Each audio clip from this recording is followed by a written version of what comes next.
Good evening, dear friends. This is Dr. Jambukeswaran, PrepLadder's orthopedic faculty for you. Let us see happily the LRR returns 2025 orthopedics. Okay. So, this is last resort revision. So, what I had done is, I had taken in the past 5 years most frequently repeated topics of INI-CET, NEET PG and FMGE. So these topics are inevitable. Compulsorily, we should know these topics. Okay. So I'll make it as short and simple as possible. Okay. Straight away, we will go to the first MCQ. Most common nerve injured in Monteggia's fracture.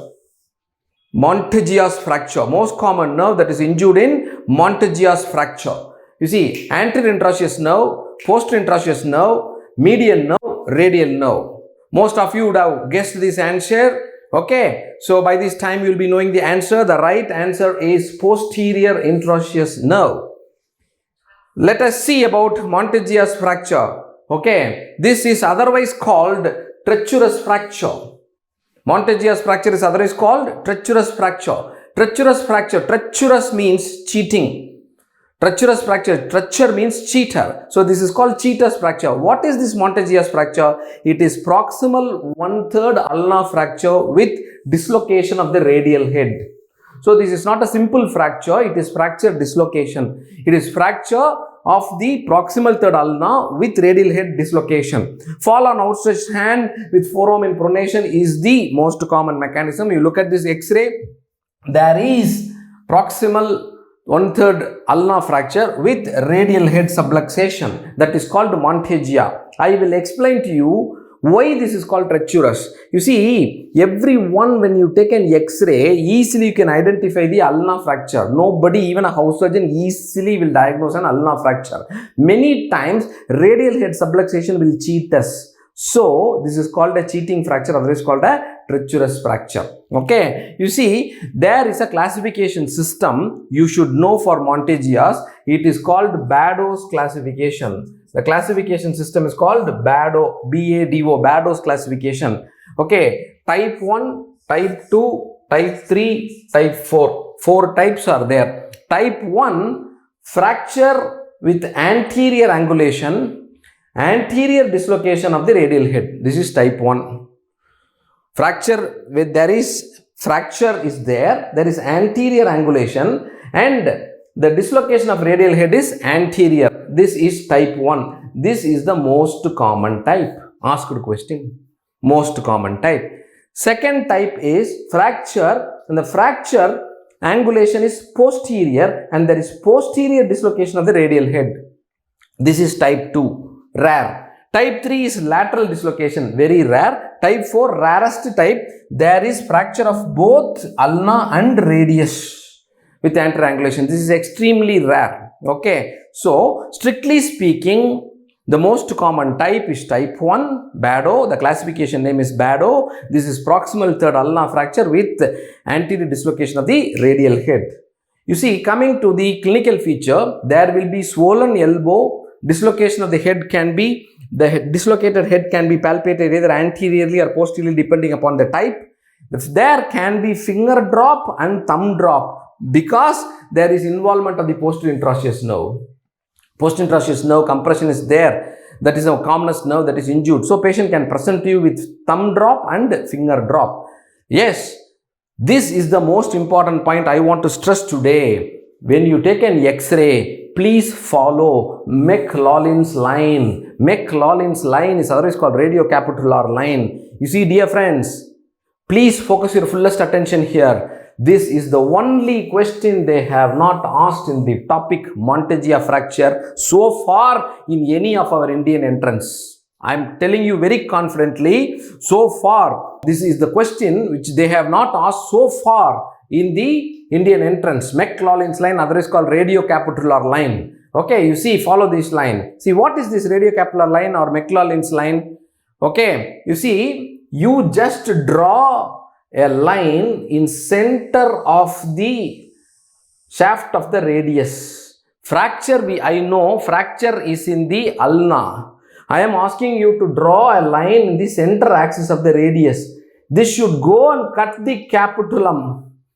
Whatever the position of the elbow joint, the line should go and cut the capitulum in the center.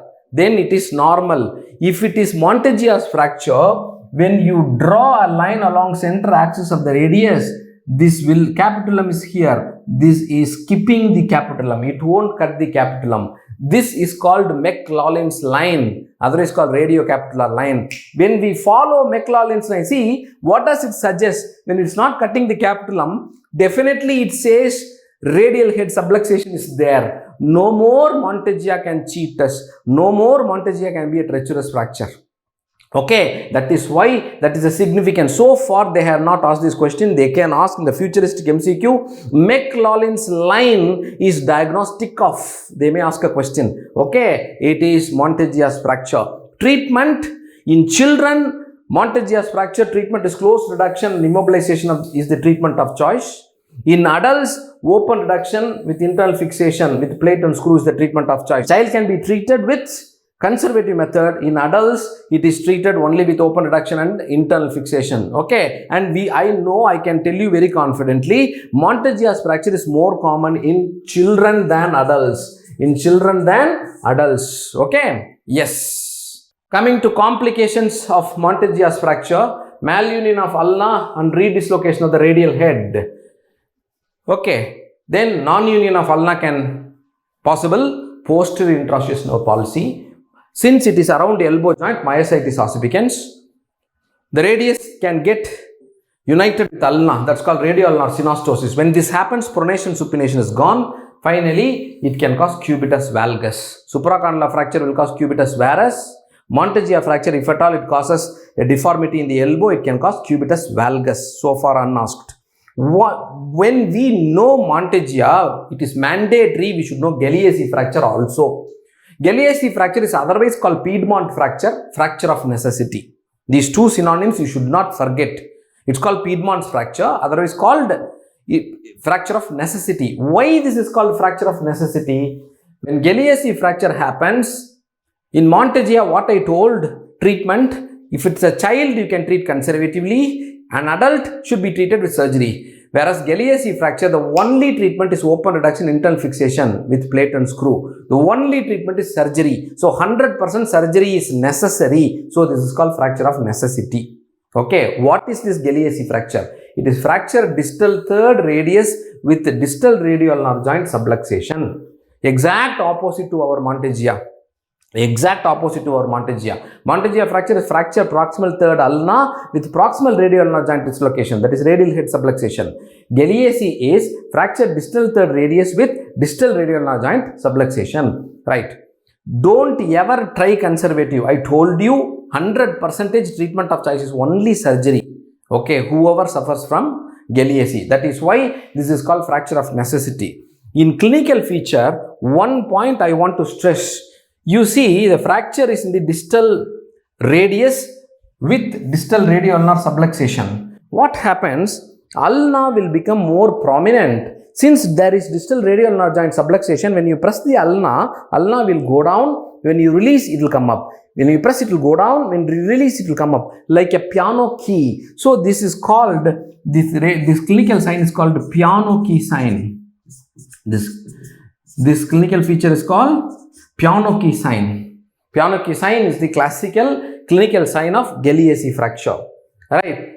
So we had completed Monteggia and Galeazzi, sure topic. Then coming to the next important topic, supracondylar fracture. Supracondylar fracture, all are radiological signs of supracondylar fracture except fat pad sign, fishtail sign, dimple sign, crescent sign. 4 sign names are given. All are radiological signs of supracondylar fracture except. Okay, by this time you would have guessed and most of you would have answered it correctly. Except is dimple sign, because dimple sign is a clinical sign of supracondylar fracture, not a radiological sign. Let us see quickly supracondylar fracture. It is the most common fracture seen in children below 10 years. 1 lakh time repeated MCQ. I repeat once again, all the most common fractures. Most common fracture of newborn clavicle, most common fracture of childhood supracondylar, most common fracture of young adults scaphoid fracture, most common fracture of elderly Colles fracture. I repeat once again, most common fracture of Newborn, clavicle. Most common fracture of child is supracondylar. Most common fracture of young adults is scaphoid. Most common fracture of elderly it is Colles. Okay, coincidentally, all the most commons are seen only in upper limb trauma. Okay, why I am stressing this point? Many of us have a wrong idea. Most common fracture in the elderly, neck of femur will come to your mind. Neck of femur is the second common. Most common is always Colles. Okay, and it's more common in boys, more common on left side. All these questions have been asked. Okay, age, most common age below 10 years, most common in boys. Male sex, most common on the left side then, because most of us are right-handed individual, right dominant, right-handed individual. When we fall on outstretched hand, subconsciously the unwanted hand will come for defense first. So, it's most common in left side. Fall on outstretched hand with extended elbow is the most common mechanism. Coming to the clinical sign, I want you to remember 3. 1, the arm, when you make the baby sit down in a stool, watch the baby from side. The arm will become S-shaped. When you see an S-shaped arm, it is supracondylar fracture. Number 2, in the anterior aspect here, over the brachialis, the proximal fragment will come and buttress. So, the surrounding skin will pucker, look like a dimple. So, this is called the dimple sign. Okay, one is S-shaped arm. Second thing is a dimple sign. Dimple sign. Okay, and the third important thing is 3 bony prominences. 3 bony prominences well maintained. You see, this is medial epicondyle, lateral epicondyle, tip of olecranon. When you draw a triangle, it will give an equilateral triangle or isosceles triangle. In supracondylar fracture, fracture happens above this. So, here is your fracture. So, what happened? The 3 bony prominences are well maintained. If it is a case of elbow dislocation, this is happening through the joint, so the 3 bony prominences are disturbed. So, always a supracondylar fracture should be differentiated from elbow dislocation. So, this question is a must. This point is a must. Coming to the types of supracondylar fracture, it is divided into extension type and flexion type. Most common type, 98% is extension type.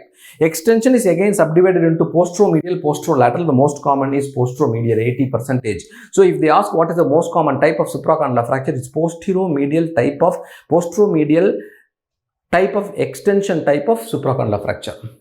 Most common type is posteromedial extension type of supracondylar fracture. That is the most common type.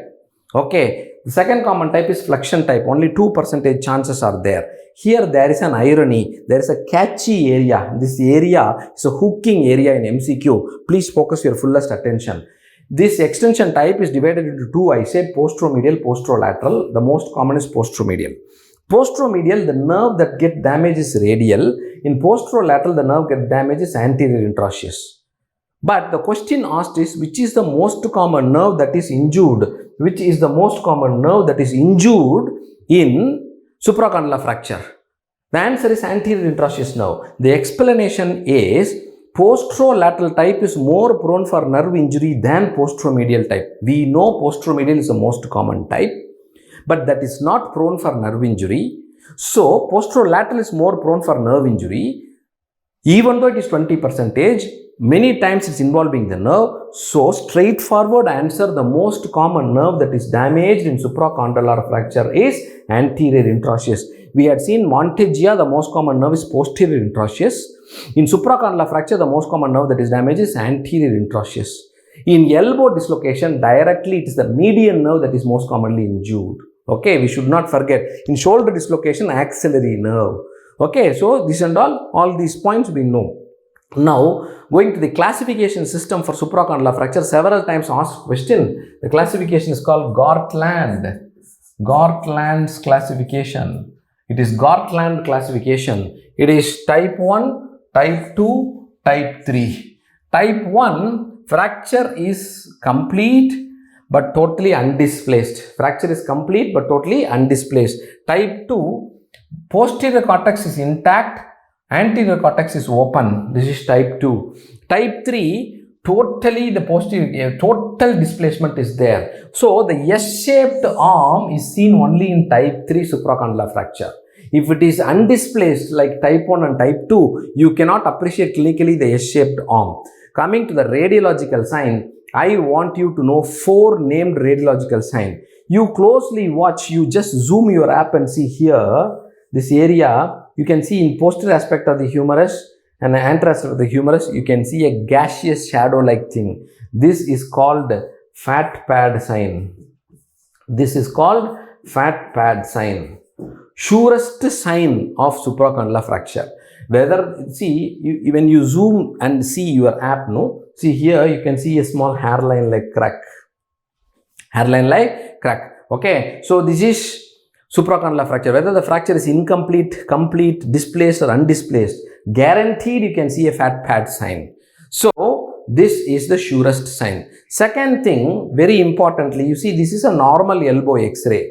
That is a supracondylar fracture, fat pad sign positive. You see here, in this when you see here closely on lateral view, I am able to see a structure like this, exactly looking like a teardrop. Teardrop. I will erase and see, just you see here, you can see a figure of it like thing here, this is called a teardrop. Teardrop sign is a normal sign in all our elbow lateral view. When supracondylar fracture happens, you see here fracture has happened, the normal teardrop sign is disturbed. The normal teardrop sign is disturbed. Okay, so in supracondylar thing, the second finding, X-ray finding is teardrop sign disturbed. Disturbed. Okay, so this is the second sign, fat pad sign, teardrop sign. Third sign, when you see here, this is your proximal fragment, this is your distal fragment. Okay, so the fragments you see here. When you see the edge of the proximal fragment, is it not looking like a fish tail? So this is called fish tail sign. Fish tail sign. Third sign of supracondylar fracture. The fourth sign is very important. Again, you see here normal. I said this is a normal X-ray for comparison. This is a normal X-ray. You see here, this is your capitulum. This is your olecranon. Okay, this is your capitulum. This is your olecranon. When I will erase. You see here, there is a definitive gap between the capitulum and the olecranon. There is a definitive gap between the capitulum and the olecranon. Definitive gap is there. Yes or no? So, definitive gap is there between capitulum and olecranon. This radiolucent gap is missing here because of overlap of the capitulum over the olecranon. Okay, so this is the overlap you see here. Exactly like a shape. You can see an opacity. Zoom this area and see. The capitulum overlaps the olecranon and gives a crescent-shaped opacity, and this is called crescent sign. This is called crescent sign. Okay, so 4 named radiological signs of supracondylar fracture: fat pad sign, surest sign, teardrop sign disturbed, number 3 a fishtail sign, number 4 it is a crescent sign. 4 radiological signs of supracondylar fracture. Coming to treatment of supracondylar fracture, Gartland's type 1, what I said, fracture is complete but it is undisplaced. Treatment is immobilization, is a long arm cast with 110 degree of flexion for 2 to 3 weeks. So, not 90 degree flexion, 110 degree. When you do 110 degree flexion, the triceps will act like a splint to the fracture so that the fracture won't get displaced. So that 110 degree, okay, this is for type 1. Type 2, closed reduction internal fixation with K wires. Okay, like this, cross K wires. Type 3, totally displaced. So it needs open reduction internal fixation with K wires. Asked a question. If they ask a question, what is the best treatment for type 1 supracondylar fracture? Is conservative, POP. Type 2, closed reduction internal fixation with K wire. Type 3, open reduction internal fixation with K wire. Coming to complications of supracondylar fracture, the most common nerve that is involved in extension type is the most common type. We know that, right? The most common nerve that is involved is anterior interosseous nerve. Second point, most common nerve that is involved in flexion type of supracondylar fracture is very peculiar, ulnar. Unless otherwise we read, we cannot answer this question. So far, unasked. If they ask a question, most common nerve involved in supracondylar fracture, straight away the answer is your anterior interosseous. If they specifically ask flexion type, then they are putting a hook. So you should know the ulnar. Most common vessel that is injured is brachial artery. Brachial artery. Most common late complication of supracondylar fracture is malunion. Malunion. that is called, malunion is called cubitus varus. Cubitus varus. Otherwise called gunstock deformity. Gunstock deformity. So that is the most common late complication. Most common cause for gunstock deformity of cubitus varus is always supracondylar fracture. And since it's happening in the forearm and the elbow, it is going for compartment syndrome, oak-point ischemia. And since around the elbow, it can cause myositis ossificans. So these are the complications of supracondylar fracture. That completes the topic supracondylar fracture. We'll go to the next important topic, several times asked question, past 5 years question bank of INI-CET, NEET and our FMGE. Colles fracture. There is no question ortho without Colles fracture. You see, all are components of Colles fracture except dorsal tilt, dorsal displacement, impaction, medial tilt. By this time, because in Colles fracture, you should know what are the 6 components of Colles. Only when you know the 6 components of Colles, we can treat Colles fracture. Yes or no? So, dorsal tilt, dorsal displacement, impaction, medial tilt. By this time, most of you would have guessed and your answer will be right. Exception is medial tilt. It should be lateral tilt, not medial tilt. Let us see about few points about the crispy points about Colles fracture. I want to give you an extra thing. Originally, Colles fracture was described by a French surgeon called Claude Pott, much before Sir Abraham Colles. Much before Sir Abraham Colles, okay, 100 years before Sir Abraham Colles, he described. So, the original name of Colles fracture is Pott's fracture. So far, they have not asked. If they ask a question, Pott's fracture, all are true except Pott's fracture is nothing but Colles fracture. Okay, and it is the most common fracture seen in elderly people. I had stressed this several times. Okay, yes. What is this Colles fracture? It is not just a fracture of the lower end of radius, but fracture dislocation of the distal radioulnar joint, drudge. The fracture occurs 2.5 centimeters above the carpal extremity of the radius at corticocancellous junction. At corticocancellous junction. It is purely extraarticular. A distal radial fracture which is extraarticular can be only Colles or reverse Colles, which is called Smith. When the distal radial fracture involves the articular surface, that is called Barton's fracture, not Colles. Okay. When it is intra-articular, that is called Barton. When it is extra-articular, that is called Colles. You see here, what are the 6 components of Colles? I will write it very simple. First is dorsal tilt. Next is dorsal displacement. Dorsal displacement. Third is impaction. Impaction. Lateral tilt. Lateral displacement. Very simple. Lateral displacement. Finally, it is supination. Supination. In our videos also, I had the first letters you concentrate will give you a mnemonic, DILS. DILS, when you remember dorsal tilt, dorsal displacement, impaction, lateral tilt, lateral displacement, supination. DILS is a mnemonic for these are the 6 components. Only when you know these 6 components, you can treat a Colles fracture. All these dorsal tilt, dorsal displacement, impaction, everything is in relation to the distal fragment. You see in a Colles, any fracture, a proximal fragment, the big radius, the full shaft of radius is the proximal fragment. The distal portion which got fractured is called the distal fragment. All these components are in relationship to the distal fragment. Where is the distal fragment? So, distal fragment is tilted dorsally, it is displaced dorsally. It is impacted to the proximal fragment. Distal fragment is tilted laterally, displaced laterally, and the distal fragment is supinated. That is the meaning. Okay. Now, coming to the clinical feature, there will be pain and swelling around the wrist joint. And styloid process test will be positive. So far, unasked in any of the Indian entrants. This is like your McLaughlin's line in case of Monteggia. Styloid process test is the only question they have not asked in Colles fracture. And I can tell this styloid process test is a 100% reliable clinical test in Colles fracture. What is that? Very simple. You palpate the radial styloid, you palpate the ulnar styloid. You palpate the radial styloid, you palpate the ulnar styloid. Normally in all of us, the radial styloid is 1.3 centimeter distal to the ulnar styloid. Normally in all of us. Okay.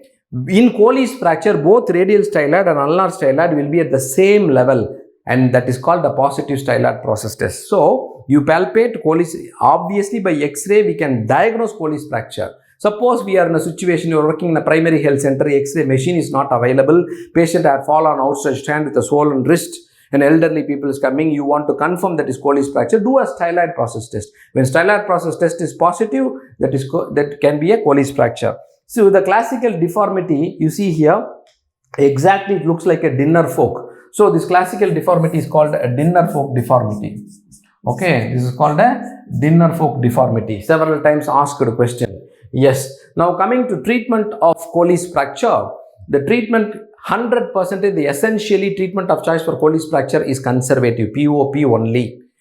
So how to reduce? I can reduce by Sir John Chanley's method or Apley-Graf method. If you don't know this name, doesn't matter. What are the steps in reduction? First, I have to disimpact. Impaction is there. So I have to disimpact, first thing. Then I should reduce.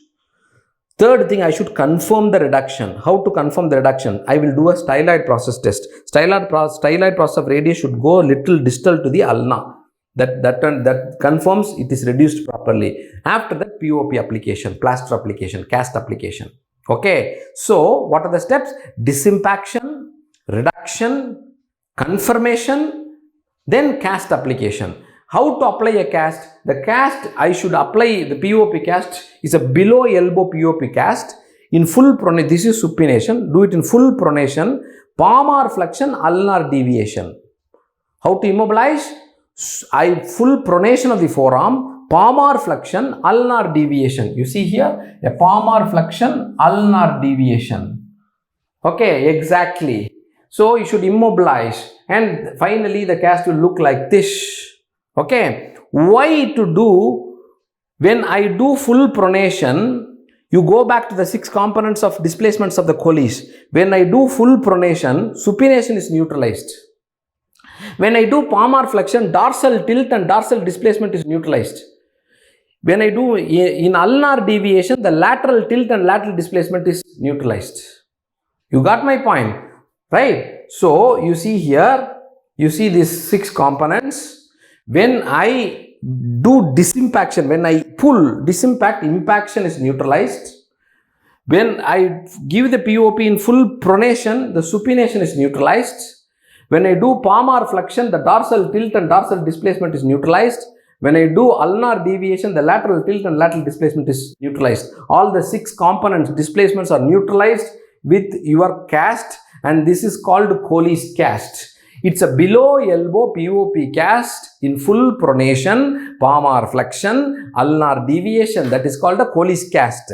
And this goes by a name. How this looks? Is it not looking like this? So the position of immobilization is called cotton loader's position. Cotton loader's position. Cotton loader. This is a cotton loader. It's a machine. Cotton loader. Is it not looking like this? Exactly, the cast looks like that. So it's called a cotton loader's position. Immobilized in cotton loader's position for 6 to 8 weeks. That's called Colles cast. This is the treatment of choice. Coming to complications of Colles fracture, most common complication is stiffness of finger.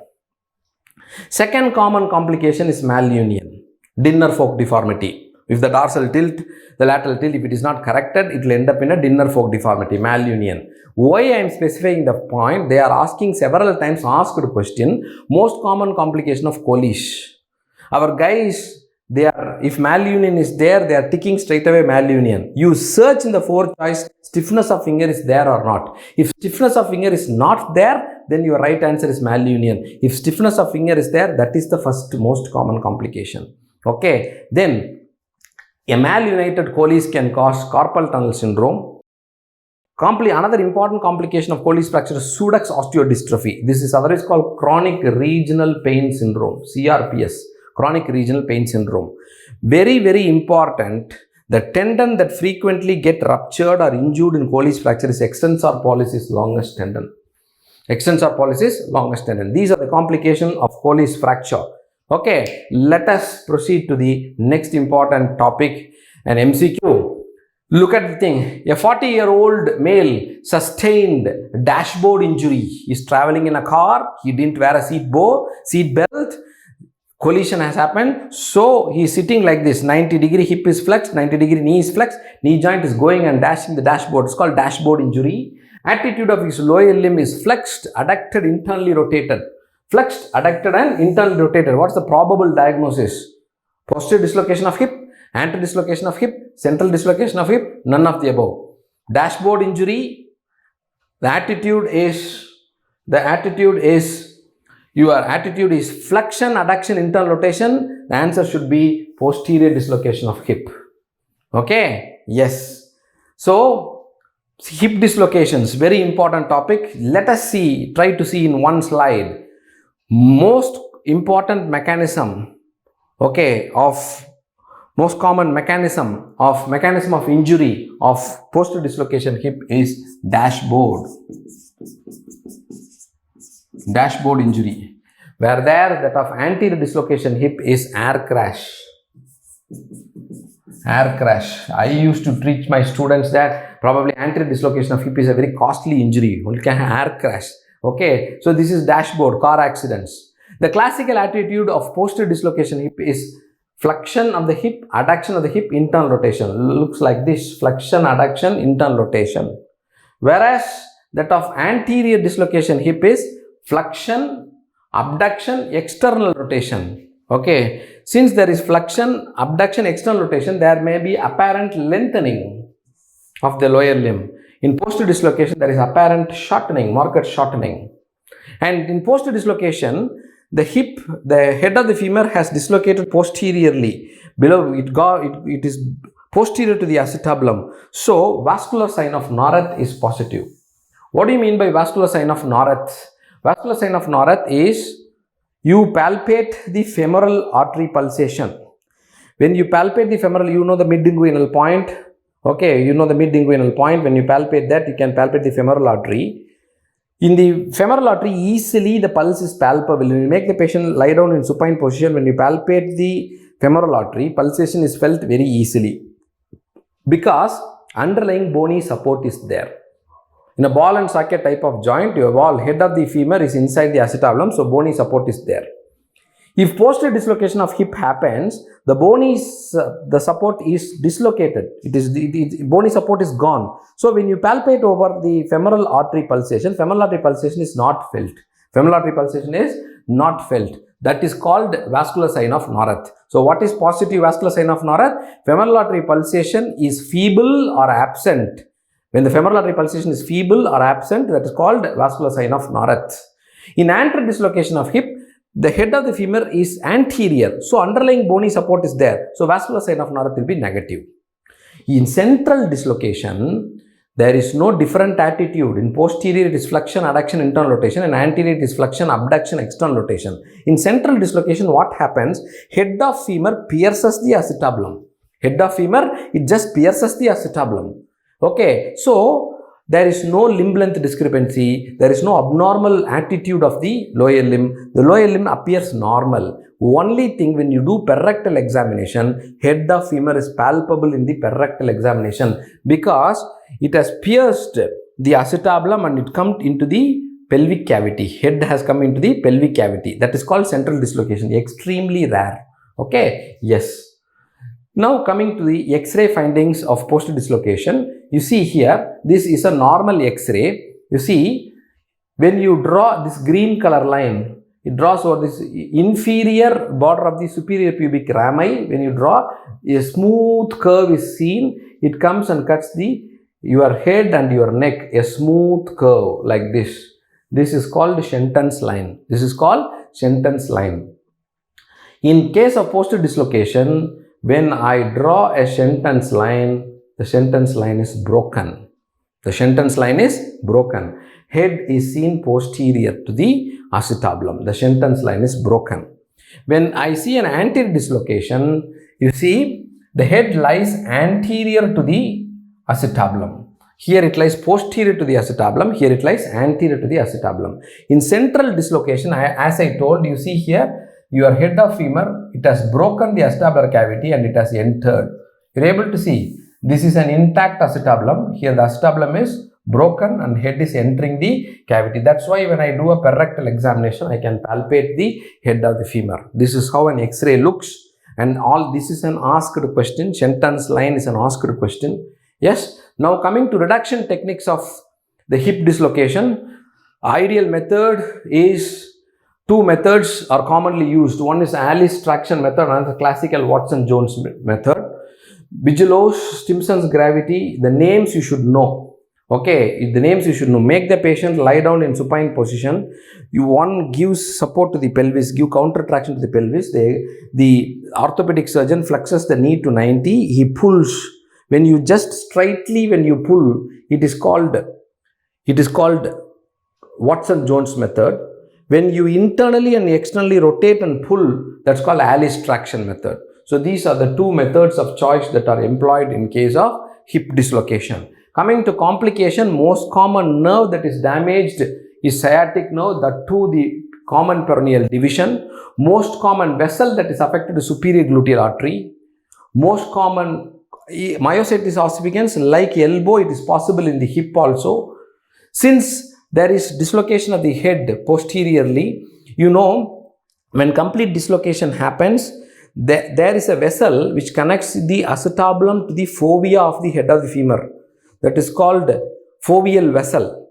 Okay, one artery is there. Okay, foveal artery. That blood supply can be cut and it can cause avascular necrosis head of the femur. It's a very potential complication of dislocation of hip. Secondary osteoarthritis, joint congruity is lost, recurrent dislocation, thromboembolism. These are the complications. So, hip dislocation, the important points we had seen, right? Okay, dear friends, we'll move on to the next MCQ, very important topic. Best treatment for 30-year-old patient with Gordon's type 2 fracture neck of femur. Several times asked topic in INI-CET, NEET and FMGE, treatment modality of neck of femur fracture. You should take two things into account before planning for management. One is age of the individual. Number two, what Gordon's type it is coming. See, my question is 30-year-old male, Gordon's type 2, best treatment. Hip spica, 3-point fixation bar dynamic hip screw, hemiarthroplasty, total hip replacement. By this time you would have guessed, and most of you would have been right. The correct answer is 3-point fixation, otherwise called dynamic hip screw. Let us see, fracture neck of femur, you know pretty well, it is more common in elderly, osteoporotic bone, all other things you know. Gordon's classification, type 1, type 2, type 3, type 4. Type 1, incomplete fracture. Okay, incomplete fracture. When you take an X-ray, you can see trabecular, like meshwork, trabecular works, lines you can see. Though trabeculae, how is the alignment in relationship with three things? Head, neck and acetabulum. Okay, that is taken into account. You see the diagram. The fracture is incomplete. Here is the fracture. It is incomplete. The trabeculae alignment is well aligned with neck, head and acetabulum. This is type 1. Gordon's type 2, fracture is complete but undisplaced. Fracture is complete. The fracture is complete but it is undisplaced. The trabecular alignment between head, neck and acetabulum well maintained in type 1 and type 2. So prognosis is good, obviously. Type 3, fracture is complete with partial displacement. You see here, the fracture is complete, the neck shaft angle is gone, there is partial displacement. So the trabecular configuration is altered. Type 4, fracture is complete, completely displaced. Worst thing. Prognosis is very bad. So this is called Gordon's classification. Let us revise Gordon's classification one more time. Gordon's type 1 is fracture is incomplete, trabeculae is well maintained. Gordon's type 2, fracture is complete but undisplaced, the trabecular pattern is well maintained. Type 3 is fracture is complete, partially displaced, the trabecular pattern is altered. Type 4, the fracture is complete and totally displaced and trabecular pattern is totally altered. You see here, according to Gordon's classification, treatment of choice, if it is Gordon's type 1, especially in a child if it happens, immobilize in a hip spica, Moore spin and noble screw. This is only for children. In adult, it is not possible to put a hip spica. If it is type 2, Gordon's type 2, 3-point fixation, other is called dynamic hip screw. It is Gordon's type 3 and type 4, you have to do joint replacement. That can be either prosthetic replacement, can be either hemiarthroplasty or total hip replacement. Type 3 and type 4, very simple. When you mix this with the age, you take 60 years as the bar. This is the latest. Previous books used the word 70. New books use 60 years. If the fracture is undisplaced, go for dynamic hip screw. If the patient's age is 60 and 60 plus, if the fracture is displaced, go for hemiarthroplasty or total hip replacement. Okay. Why this dynamic hip screw? I will show you the implant photos in the next slide. Dynamic hip screw is head preserving surgery. You are trying fixing the head and neck. You are waiting and see whether it is revascularization happens, whether the head is not going for avascular necrosis. If by luck that happens, patient will have the original head. So, dynamic hip screw, this 3-point fixation and all, head preserving, head conserving surgeries. Arthroplasty is replacement of the head and neck totally with artificial prosthesis. Okay. So, if the age is above 60 years, there is displacement is there, definitely the head will die. So, you should either go for hemiarthroplasty, total hip replacement. When you will go for hemi, when will you go for total hip replacement? This again depends upon status of the acetabulum. If the acetabulum is fine, there is no secondary degenerative change, you can go for hemiarthroplasty. Hemiarthroplasty means I am replacing the head and neck alone. Acetabulum is untouched.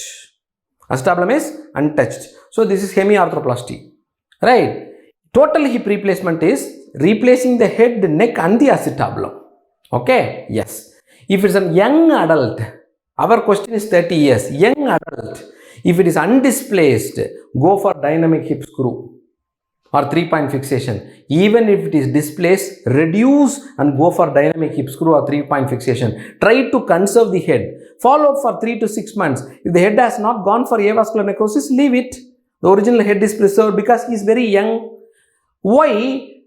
See, above 60 years, why you are going for hemiarthroplasty? The reason is there is a lifespan for prosthesis also. Hemiarthroplasty or total hip replacement can function very well for average of 15 years. After 15 years, wear and tear of the prosthesis can happen. Again, you have to go for revision hemiarthroplasty or total hip replacement. That is the complication. That's the problem. If it is 30 years, when you do a hemiarthroplasty or total hip replacement, by 45th year, he may need another surgery. That is why as far as possible, try to preserve the head, original head. Delay the prosthetic replacement. That is the concept. In children, hip spica, more spin, novel screw. Okay, hip spica is used, immobilized, don't do any surgery. Later on, if there is something has happened, can go for later osteotomy. So, this is clubbing your Gordon's classification along with the age.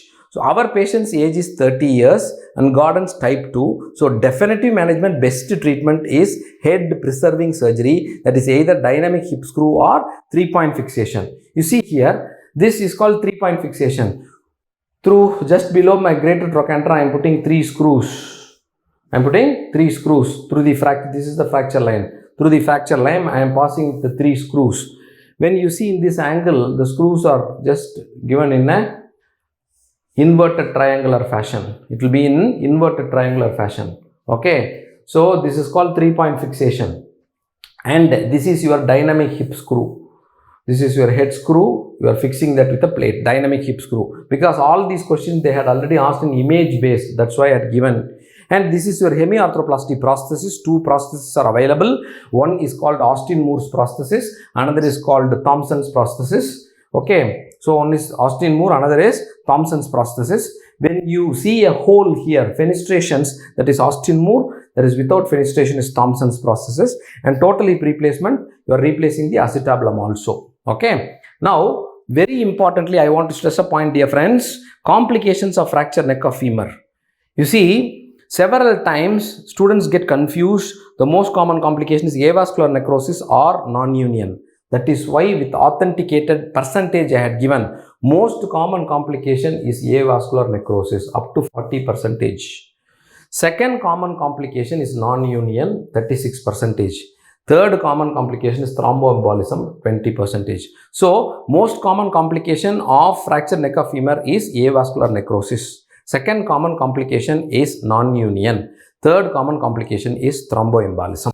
Okay, we'll move on to the next important topic, several times repeated in INI-CET, NEET and your FMGE, your tibial condylar, tibial plateau fracture. According to the most important thing, the only important thing in tibial condylar fracture is the classification system. Okay, so according to the classification, we are going to treat. The classification is called Schatzker tiles classification of tibial condyle. Okay, what is type 3? Lateral plateau split fracture, lateral plateau split depression, lateral plateau pure depression, medial plateau. Okay, unless otherwise we read, this may be a difficult question to you. I will tell you the right answer. Type 3 is lateral plateau pure depression is type 3. Let us straight away see. Tibial condyle, the most common mechanism is high velocity injury, road traffic accident, and is common in young adults. In elderly, a trivial fall can be a reason because of pathological fracture, osteoporosis. There is a difference between tibial condyle fracture happening in an young adult and an elderly. In young adults, since it's a violent injury, the most common type of fracture that happens is split fracture, and they are very highly prone for cruciate ligament injuries. In elderly, most common type of fracture, pathological fracture that can happen is a depression fracture or split depression, less chance of ligament injury, low rate of ligament injury. That is why whenever a tibial plateau or tibial condyle fracture happens in an young adults, always rule out ligament injury. In elderly, the incidence of associated ligament injury is very less. Okay, now coming to the classification, this is the most important slide, dear friends. Type 1 is lateral plateau. You see the fibula is here, only one on lateral side. That's called lateral split fracture. Type 2 is split is there with depression. Type 3 is pure depression. Type 4 is medial plateau. Medial plateau is also involved. Type 5 is bicondylar, both the plateaus here and here, bicondylar. And type 6 is plateau with separation of metaphysis from diaphysis. Separation of metaphysis from diaphysis. So I repeat once again, please listen, pay your fullest attention. The tibial condyle fracture, type 1 is lateral split fracture. Type 2 is lateral split depression fracture. Type 3 is lateral pure depression fracture. Type 4 is medial condylar fracture. Type 5 is bicondylar fracture. Type 6 is separation of metaphysis from the diaphysis. So this is Schatzker tiles classification. Very importantly, the point I want to stress, X-ray is a good investigation for tibial condyle fracture. The gold standard investigation which will not miss the classical Schatzker tiles is CT scan with 3D reconstruction. This is an asked question. Best investigation or investigation of choice for tibial condyle fracture is CT scan with 3D reconstruction. MRI is indicated. MRI is indicated. Why? Because I want to rule out associated ligament injury. So MRI should be done. In all young individuals, MRI is a must. Coming to treatment of tibial condyle fracture, if it is undisplaced fracture, just manage non-surgically with above knee POP cast. Above knee POP cast. If it's a displaced fracture, you have to do open reduction internal fixation with your plate and screws. Okay. Coming to complication of tibial condyle fractures, the most common complication, the complication that should be expected is most important. It is compartment syndrome. Okay, Volkmann's ischemia, compartment syndrome, and it is more prone for popliteal artery injury, and tibial condyle fractures are more prone for foot drop because it can cause peroneal nerve injury. Okay, so this is about tibial condyle fractures. Okay, dear friends, we'll move on to the next MCQ. All are associations of CTEV except meningomyelocele, cerebral palsy, Down syndrome, tibial hemimelia. Okay, so all are associations except, right? So obviously by this time you would have guessed all are associations except Right? It is, the right answer is Down syndrome. Downs is not an association of CTEV. The most important area they are asking in CTEV, two areas. One is treatment of CTEV, age-wise treatment protocol. Second, associations. Now we know that congenital talipes equinovarus is otherwise called clubfoot, more common in boys, mostly bilateral, common in firstborn children. All these points we had read already. We know. What are the four basic deformities of congenital talipes equinovarus, that is called clubfoot? What are they? Number one, exaggerated midfoot cavus. First deformity is midfoot cavus. Second deformity is forefoot adduction. Third deformity is hind foot inversion of the hind foot. Fourth deformity is equinus at ankle. This is the order. So it's called cave. Cavus of the midfoot, adduction of the forefoot, inversion of the hind foot, equinus at the ankle. This is called congenital talipes equinovarus. Okay. Now the associations. According to Apley's system of orthopedics, Western books, most common association is meningomyelocele. Other is called spina bifida. Okay, meningomyelocele, spina bifida. In India, you should not forget the poliomyelitis. You may be thinking, sir, it is outdated. Poliomyelitis is gone. Old cases are there. No, I am a government orthopedician. I am a government college professor. I am giving National Disability Certificate. How many camps I would have attended. Whenever I see a CTEV, old cases, I am talking about 30 years, 40 years guys, when I see them, almost always associated with polio. So never forget this, our country. Okay. The second important rare association is arthrogryposis multiplex congenita. Another rare association is tibial hemimelia. What do you mean by tibial hemimelia? Hemi means one side. When you take X-ray of both the legs, the affected child, if they have tibial hemimelia, one side, normal tibia and fibula will be present. On the affected side, only fibula is present, tibia is absent. That is called tibial hemimelia, rare association. And it is associated with lateral popliteal nerve palsy, associated with cerebral palsy. These are whatever books you refer, only this much associations are there. So Down syndrome is not an association. In Down syndrome, you will get a flat foot, not a cavus foot. Okay. So these are the associations. Coming to clinical examination, just the look of the foot will give you, will be like this, like a club, and you can see a club foot, easily identifiable. You have to do in a newborn, you do a dorsiflexion test. When you just dorsiflex the foot like that, the great toe will come and touch the anterior aspect of the tibia, shin. Normal, if it is normal. If it's a CTEV, you cannot do the dorsiflexion test, number one. Number two, scratch test. When you scratch the foot, the newborn will, the foot will go for, the newborn, the foot will go for dorsiflexion and eversion. Okay, so the foot will get dorsiflexed and everted when you do a scratch. If it is a case of congenital talipes equinovarus, dorsiflexion and eversion is not possible. That's called scratch test. The third test in a little grown-up child, plumb line test. What is plumb line test? You just take a plumb line like thing, a ruler or a straight scale or stick from tibial tuberosity. When you do like this, straight away it will go and cut the second toe. Normally, when you cut normal children, make the child sit up in a stool, just do a plumb line, just draw a line from the tibial tuberosity. It will come and directly cut usually the second toe. This is normal. If it is congenital talipes equinovarus, since there is forefoot adduction, when you do a plumb line, it won't cut the toes. It will go like that. This is called plumb line test. This is called plumb line test. Now, coming to the treatment, please pay your fullest attention. I know. Okay, exam is fast approaching, I know, but I'll make it so simple for you, guaranteed area, that's why I'm telling you. Treatment depends upon the age of the patient, and treatment begins as soon as birth. This is very important. My professor has taught me that the child has born after the first breastfeeding, start treating the congenital talipes equinovarus. When you start the treatment as early as possible, right, prognosis is good. When you start the treatment little late, prognosis is not that good. So, as soon as birth, this is the most important point. From birth to 30 days, 1 month. From day of birth to 30 days, the best management is manipulation by mother.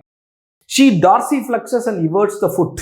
Like that, you see, the mother dorsiflex and evert the foot. Hold in that position for 5 seconds. Then leave it. Repeat this as many times as possible in a day. Repeat this every 5 minutes. You just dorsiflex, evert the foot. Okay. Keep it for 5 seconds. Leave it for 5 minutes. Repeat it.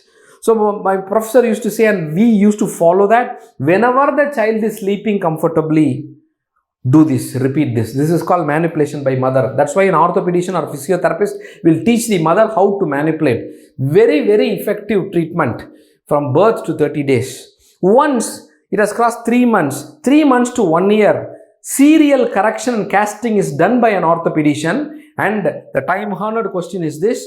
The serial correction and casting is done by 2 methods. One is called Kites method. Another is the gold standard Ponseti's method. 1 lakh time repeated MCQ, dear friends. Okay. So what is this Kites method? The first method that came.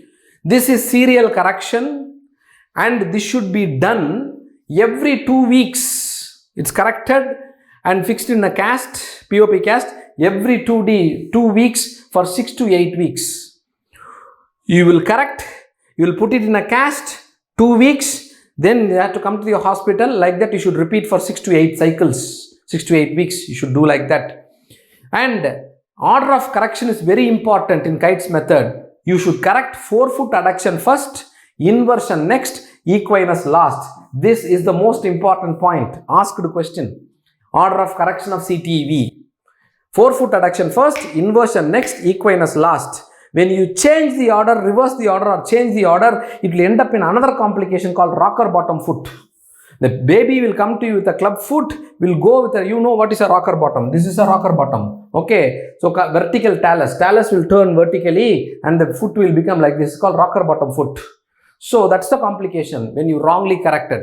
And this again was an asked question. Wrongly corrected CTV will end up in rocker bottom foot. Okay, so this is the Kites method. What is Ponseti's method? A slight change. Cavus is corrected first. Then other things are same. Forefoot adduction next, inversion third, equinus last. Okay, and equinus, no, when the baby, the equinus is at the ankle. So the tendo-Achilles may be contracted. It may be stiff.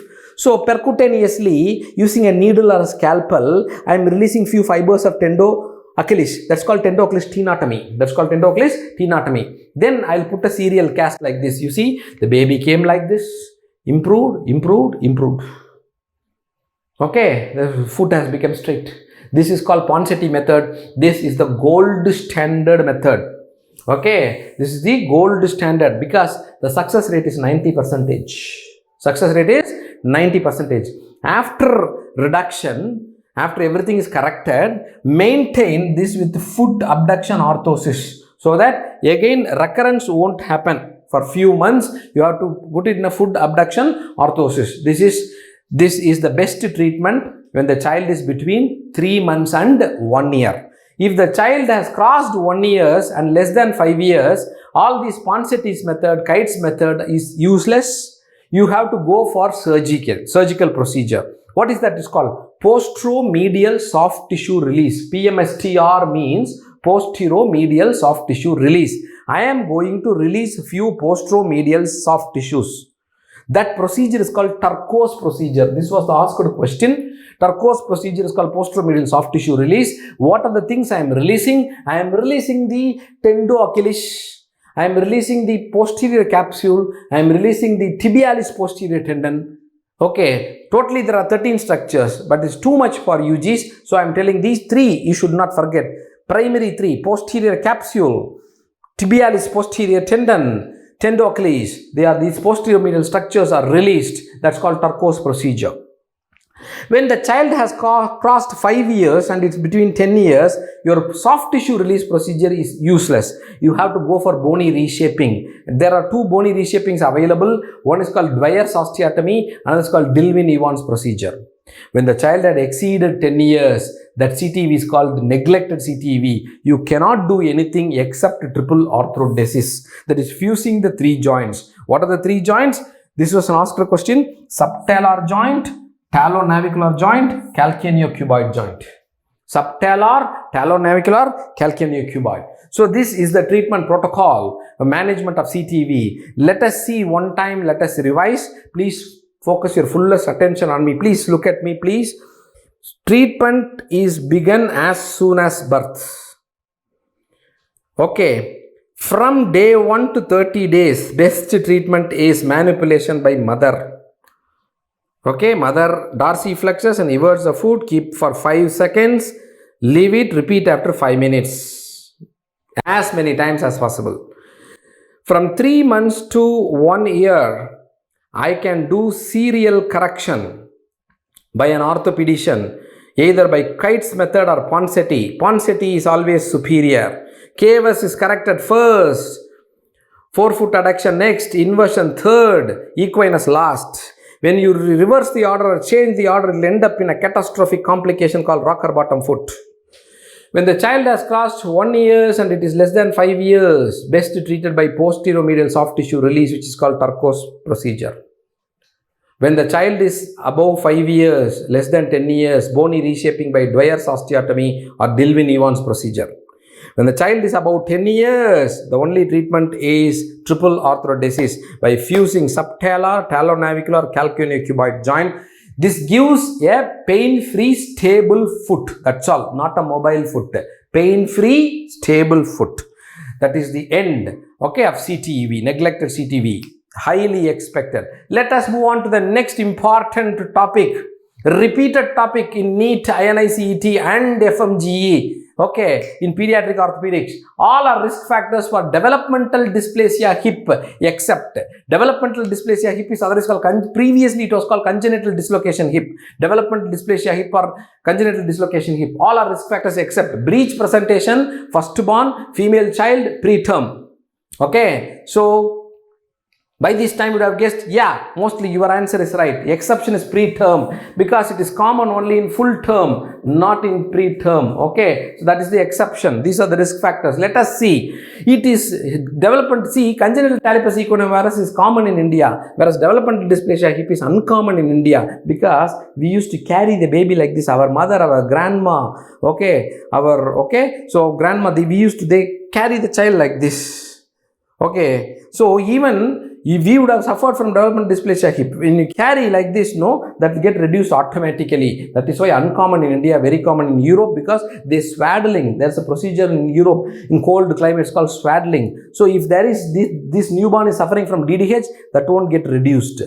But the same newborn is carried by our grandma and our mother like this, so that will get reduced. So uncommon in India, very common in Europe. Girl-boy ratio asked the question 7:1, more common in girls. Mostly unilateral, mostly left hip is affected for unknown reason. This abnormality ranges from mild acetabular dysplasia to dislocation of the head. Incidence once asked question 1.5 per 1,000. 1.5 per 1,000 DDH. Yes. Okay. This is the most important thing. Dear friends, what are the risk factors? What are the risk factors? Fetal malposition. Fetal malposition. Breech presentation is a risk factor, 30 to 50%. Firstborn child, 60% DDH is seen in firstborn. Female child, 80% of DDH is seen in, that's a 7:1 ratio. Family history positive, okay, and full-term child, aptly very clearly says full-term child more prone for DDH than preterm, because only when the child is full-term, during parturition, a maternal hormone is released and that is called relaxin. Relaxin, which relaxes the ligament and it is causing DDH. Relaxin theory, that's called. Then fetal package anomaly like oligohydramnias. Finally, foot anomaly like metatarsus adductus. So this is called, you see, 1, 2, 3, 4, 5, 6, 7. This is called famous 7. Okay, famous 7 Fs. That's the teaching, UG teaching. Famous 7 Fs of congenital dislocation, sure question. Now coming to clinical feature, there will be limitation and abduction of the hip joint. Very important feature of DDH. This is due to contraction of the adductors. There will be limitation of abduction. There will be limitation of abduction. When you abduct the hip, it won't get abducted that easily. Limitation of abduction. Okay. Yes. There will be asymmetrical gluteal fold. You see here one gluteal fold is here. Another fold is here. This picture. Asymmetry of gluteal folds. There will be shortening of the leg or additional crease on posteromedial aspect of the upper thigh. That is one thing. And coming to 4 important tests: ortholony test, Barlow test, telescopic test, otherwise called piston sign, Alice, otherwise called Galeazzi sign. Golden points I am going to explain very quickly. Please focus. Ortholony, Barlow, telescopy, otherwise called piston sign, Alice, otherwise called Galeazzi sign. What is ortholony test? Ortholony, you focus. I can't write. You just focus. Focus your fullest attention. I will make it so simple for you. Ortholony test is otherwise called test of entry. Barlow's test is called test of exit. For remembrance sake, this is the UG teaching. Ortholony is test of entry. Barlow's is test of exit. Make the baby lie down in a supine position. Switch off the fan because we need a calm environment because we are going to hear a sound in ortholony. The baby you have received is already having a dislocated hip. This is concept oriented area. You have to focus your attention. The baby you are receiving is already having a dislocated hip. The hip is already dislocated. You are receiving a newborn like that. You are suspecting developmental dysplasia hip in that child. So you are trying to reduce a already dislocated hip. How will you reduce? Abduction, slow abduction and internal rotation. When you slowly abduct and internally rotate the hip, with a click noise, the hip will get reduced. With a click noise, the hip will get reduced. This is called ortholony test. Head is entering the acetabulum, so it's called test of entry. You are receiving a baby and the baby is already having a dislocated hip. You are trying to relocate the hip by abduction and internal rotation with hearing a click noise. That is called ortholony test. Barlow's test is other way around. The baby you are getting, it is not having a dislocated hip. You are suspecting DDH. So you are dislocating a dislocatable hip. You are not dislocating a hip. You are dislocating a dislocatable hip. Okay. So this is a provocative test. So practically we won't do. It is of theoretical importance only. You should not try to do a Barlow's test. You should not do. Suppose if the child, you are suspecting DDH. Suppose if the child is having a normal hip with a force, if you dislocate it's a sin. Okay, so Barlow's test is of theoretical importance because it's a provocative test, like in your pharmacology you have read about a hydrophonium test or tensilon test, a provocative test for myasthenia gravis. After writing everything, K.D. Tripathi says that don't do it. It's a provocative test, don't do it. Okay, to differentiate cholinergic crisis or your myasthenia gravis crisis, you want to differentiate. No, it's a provocative test. Like that, Barlow should not be done. Then comes a telescopic or piston. The head is dislocated. No, when you push, it will go down. When you pull, it will come up. Push it, go down, pull it, come out. Like a piston, like a telescope. So it's called telescopic or piston test.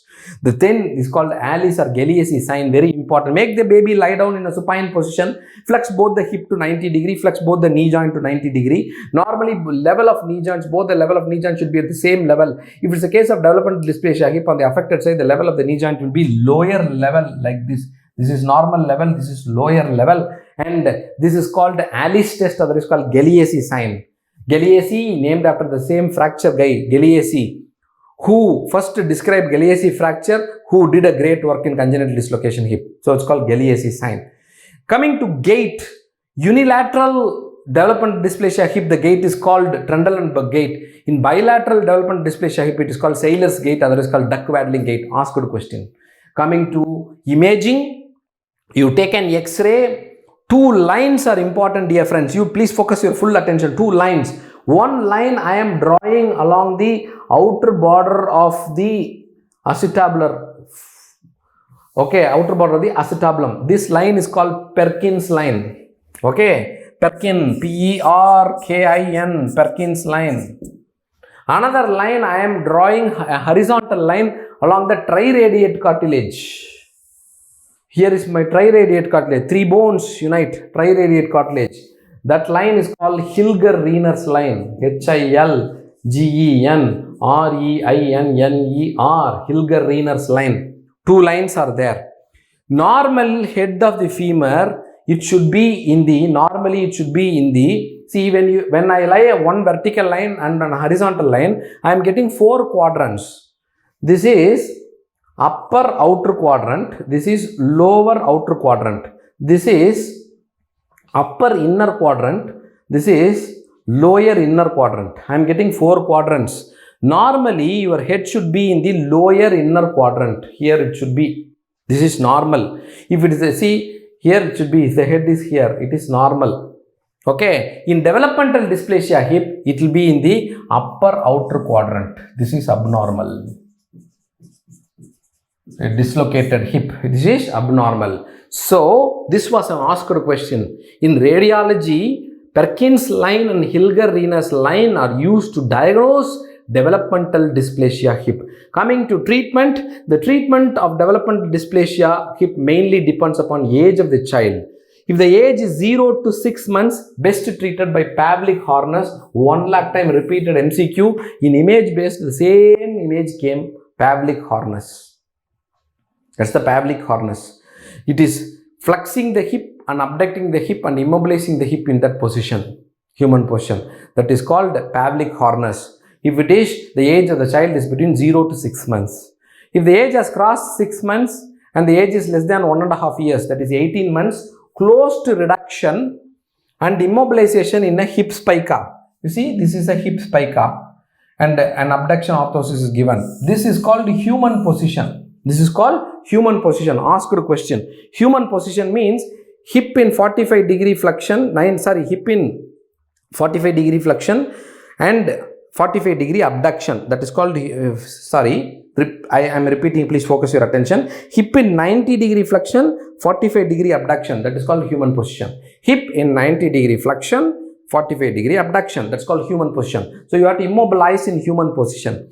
The problem is when you abduct more than 45 degrees, it may cause avascular necrosis of head of the femur. That is a very, very important impending complication of this immobilization in human position, but no other go. So the complication of immobilizing in human position is AVN of head of the femur. So constantly that should be monitored.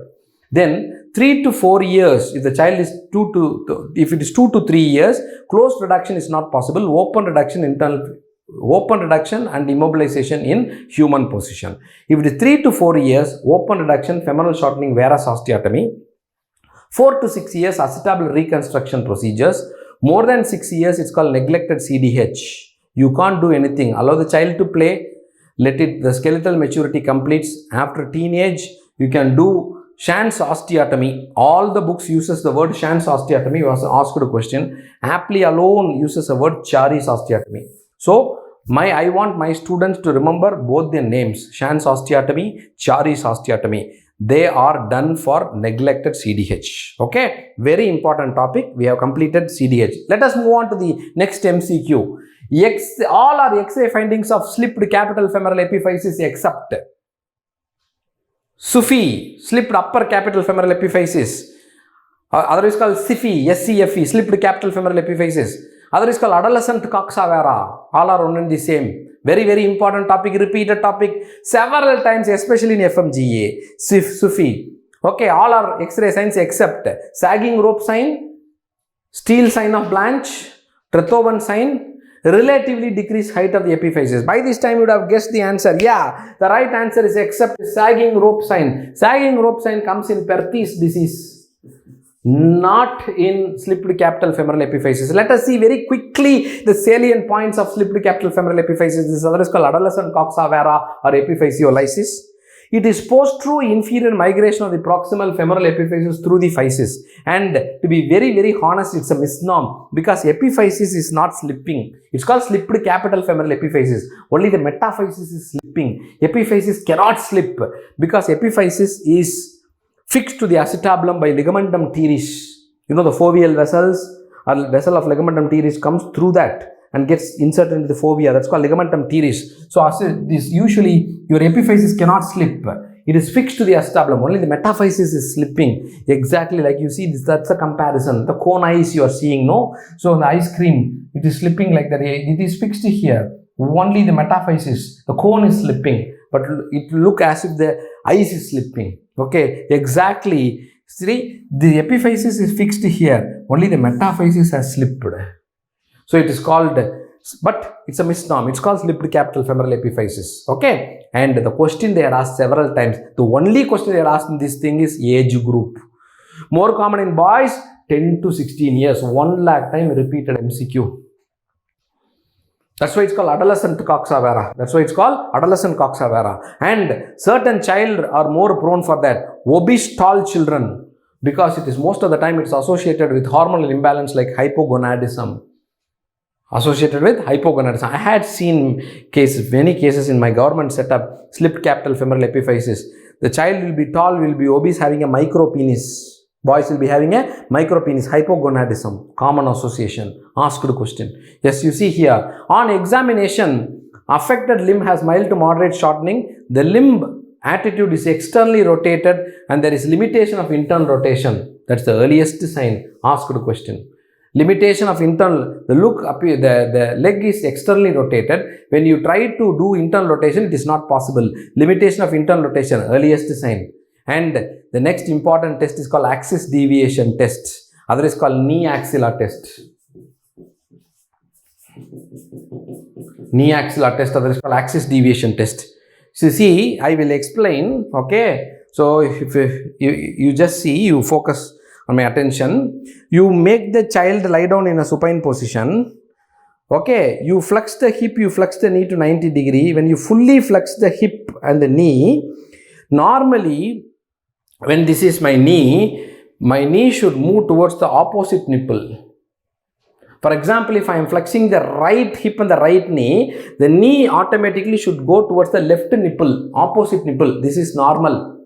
This is normal. It should not go to the same side nipple or same side axilla. It should go to the opposite nipple or opposite axilla. That is normal. If it goes towards the same side nipple or same side axilla, that is called knee axilla sign, otherwise called axis deviation test. A classical sign of slipped capital femoral epiphysis because the shape of the head is altered. Metaphysis in different area, head is in different area. So, axis deviation test, 1 lakh time repeated MCQ. Whenever you come across the word axis deviation test, otherwise old books uses the word knee axilla sign. It's a classical clinical sign of slipped capital femoral epiphysis. Coming to the X-ray finding, very, very important. Widening of the physis on the affected side. Okay, you see the physis is widened on the affected side compared to the normal side. Okay, then relative decrease in height of the epiphysis. You see the epiphyseal height here. You see the epiphyseal height here. Height is very much decrease in epiphyseal height. Third thing is called metaphyseal steel sign of Blanche. Okay, this is seen in the metaphysis. Metaphysis. Okay, metaphyseal steel sign of Blanche. When you carefully watch here, when you zoom your app, this area you can see an opacity, a crescent-shaped opacity inside the red ring, crescent-shaped opacity. That is called metaphyseal steel sign of Blanche. Last but not the least, 1 lakh time repeated question in radiology and in orthopedics, Truthovan sign. Truthovan sign. What is the Truthovan sign? You see, when I draw a line, this is a normal hip joint. This is a normal hip. When I draw a line along the superior border of the neck, this goes and cuts the capitulum, the head. Caput means head. Caput medusae, head. Caput means head. So, when I draw a line along the superior border of the neck, it should go and cut a part of the head.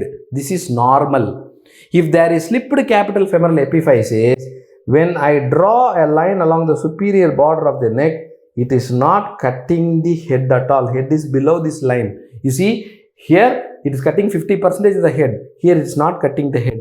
You're able to see. Now I will erase. You realize by yourself. This is called Trethoven sign, golden radiological sign of slipped capital femoral epiphysis.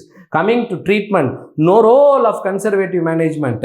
100% it has to be fixed. Surgery should be done. What is the goal of surgery? To prevent additional slippage, to prevent worsening. As the child starts walking, it becomes happening at adolescent age. When you continue to walk, the slip will become more. To stimulate early physeal closure. When the physis is closed, after that slip cannot happen. So to stimulate physeal closure, to prevent potent complication, asked question, avascular necrosis, osteonecrosis, chondrolysis, cartilage damage, secondary osteoarthritis. These three are the worst complications of slipped capital femoral.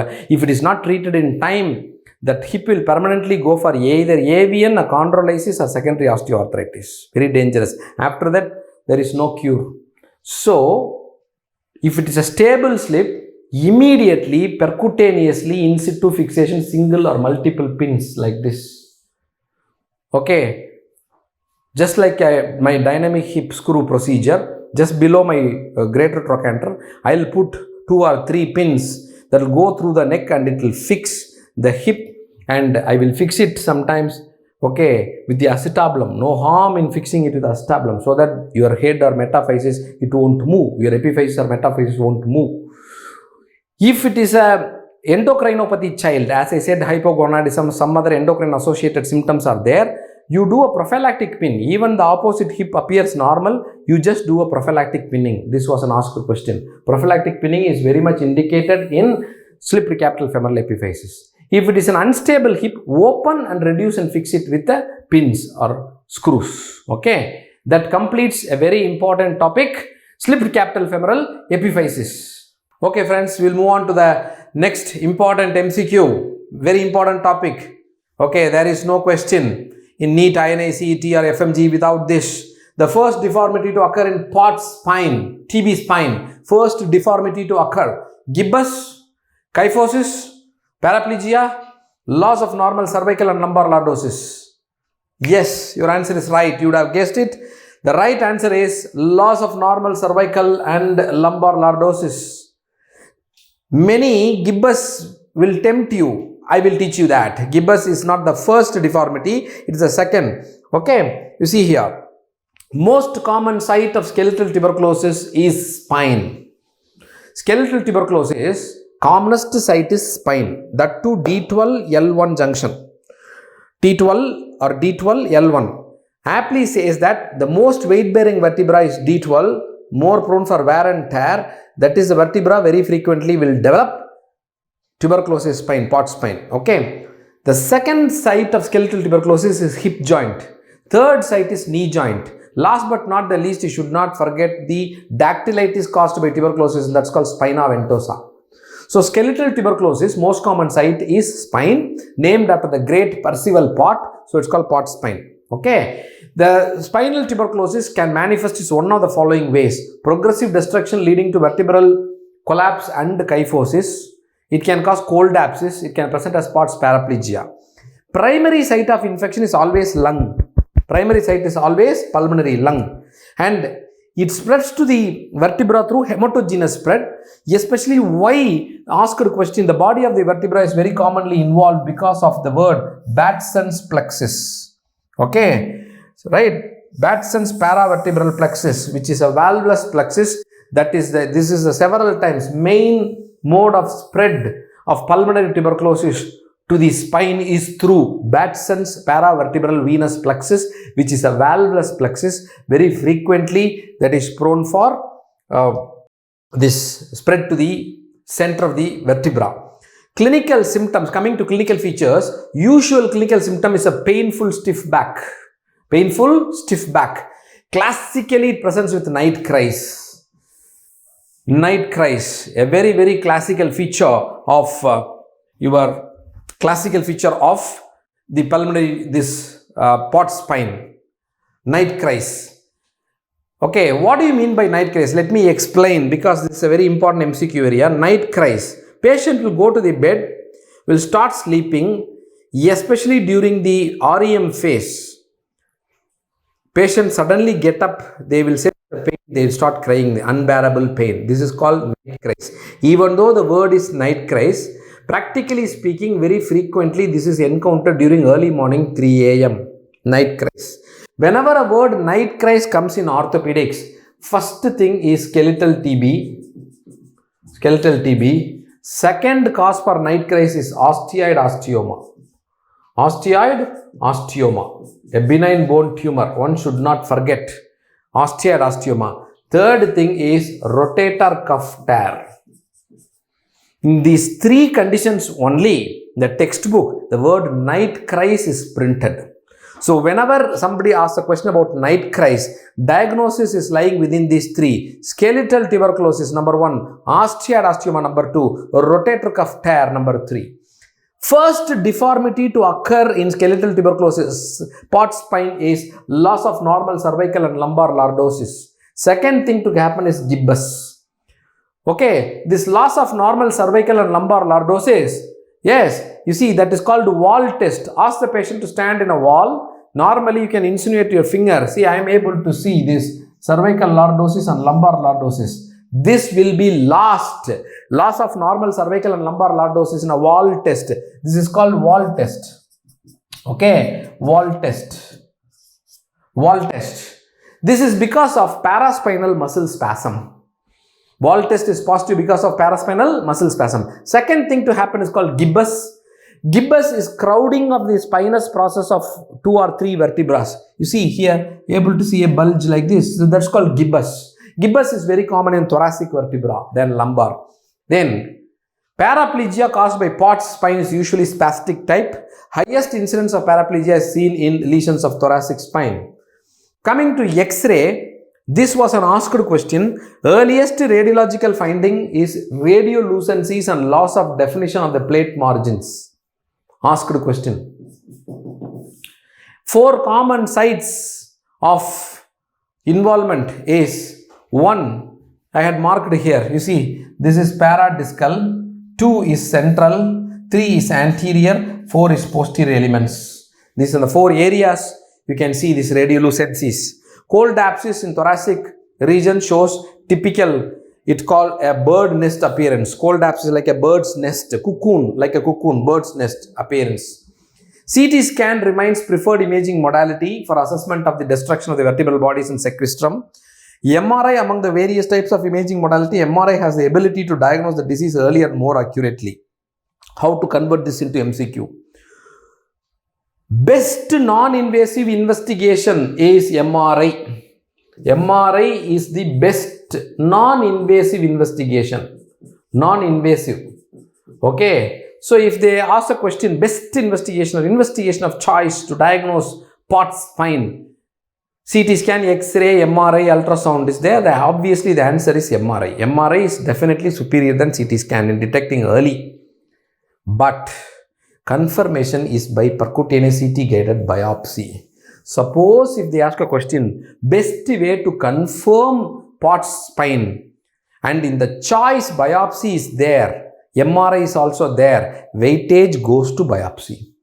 Okay, you can see the Langerhans giant cell. Typically, you can document directly this is the cause. Now, coming to treatment, several times asked area, dear friends, pay your fullest attention because I am going to tell about SM Tully's middle path regime. See, chemotherapy for Pott's paraplegia, chemotherapy for Pott's spine should be minimum of 9 months. At least 9 months. Up to 12 months. 9 months at least.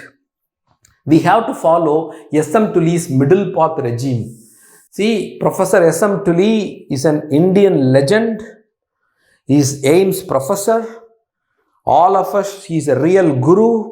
All orthopedicians in our country is fond of this, and this is the best treatment which is followed throughout the world for Pott spine. So we should know, we should expect in Indian entrance, always they will ask a question. Professor SM Tully's middle path regime. What is that? Absolute bed rest in a hard bed which is made up of POP. That hard bed rest. Whenever the patient should take rest, he should be in rest only. Number 2, proper anti-tuberculous drugs for 9 months. Follow up is a very important thing. Middle path regime means You are trying to treat conservatively without surgery. That is the meaning. That's called middle path. You are not neglecting, you are not jumping into surgery also, you are in middle. It's called middle path regime. That's called middle path regime. Followed every 3 months, followed with X-ray, ESR, used to assess the prognosis. ESR should come down, X-ray should improve once in 3 months. Gradual mobilization is done in patients with no neurological deficit, with spinal brace. Okay, Taylor's brace, spinal brace. The surgical indication is only when there is no recovery after fair trial or worsening neurological status. Suddenly the patient is going for motor weakness. Okay, going for flexor spasm. All these things you can switch over from middle path to surgery. Okay, otherwise try to manage a Pott spine with SM Tully's middle path regime. Then comes to indication for treatment. Now coming to, you see here, yes, indications for surgery. Indications for surgery. It is divided into with neurological deficit, without neurological deficit. With neurological deficit, there is no recovery after 3 to 4 weeks of drugs. There is no recovery after 3 to 4 weeks of drugs. Then, paraplegia getting worse in spite of conservative treatment. Spastic paraplegia with severe uncontrollable spasm of the leg is an indication for surgery. If the patient doesn't have neurological deficit, excessive paravertebral abscess is there not responding to ATT, you have to go surgically, should drain. Then mechanical instability, example, disease affect the facetal joints and there is mechanical instability, you have to go for fixations. What are the surgeries that are available? Costotransversectomy, anterior decompression. This is the most important thing. Anterior decompression with spinal fusion, which is called Hong Kong procedure. Okay, Hong Kong procedure. All these are asked questions. Yes. So in short, we have finished about Pott spine.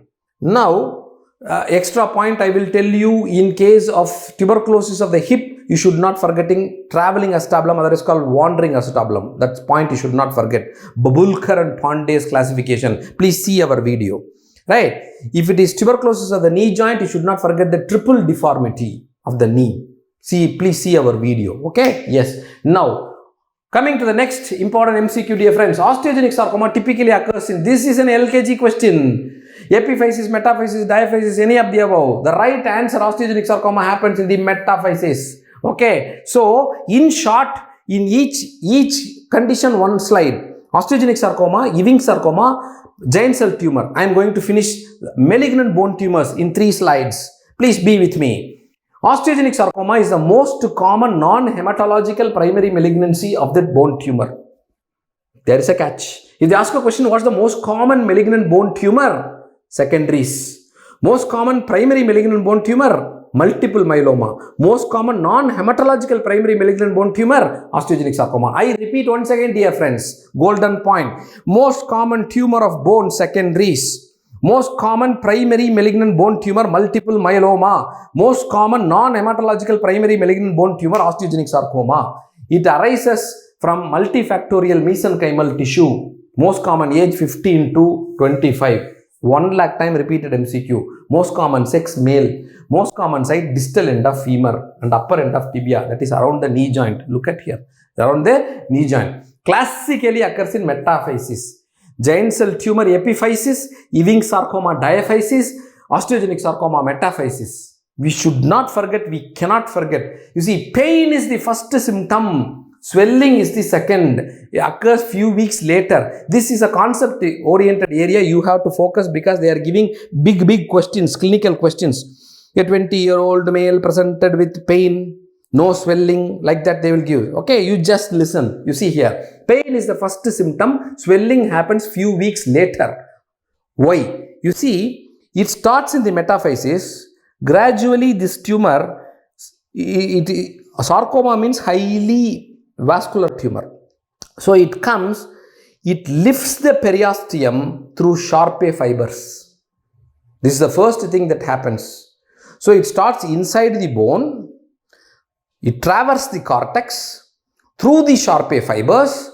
slowly lifts the periosteum. You know which is sensitive. Bone is insensitive.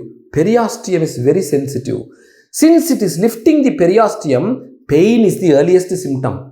When swelling will happen, it has to cross the periosteum. It should extend into the soft tissue. Then only you can see the swelling. So that is taking time. This is the concept. So pain first, swelling later, osteogenic sarcoma. Ulta, swelling first, pain very late, giant cell tumor.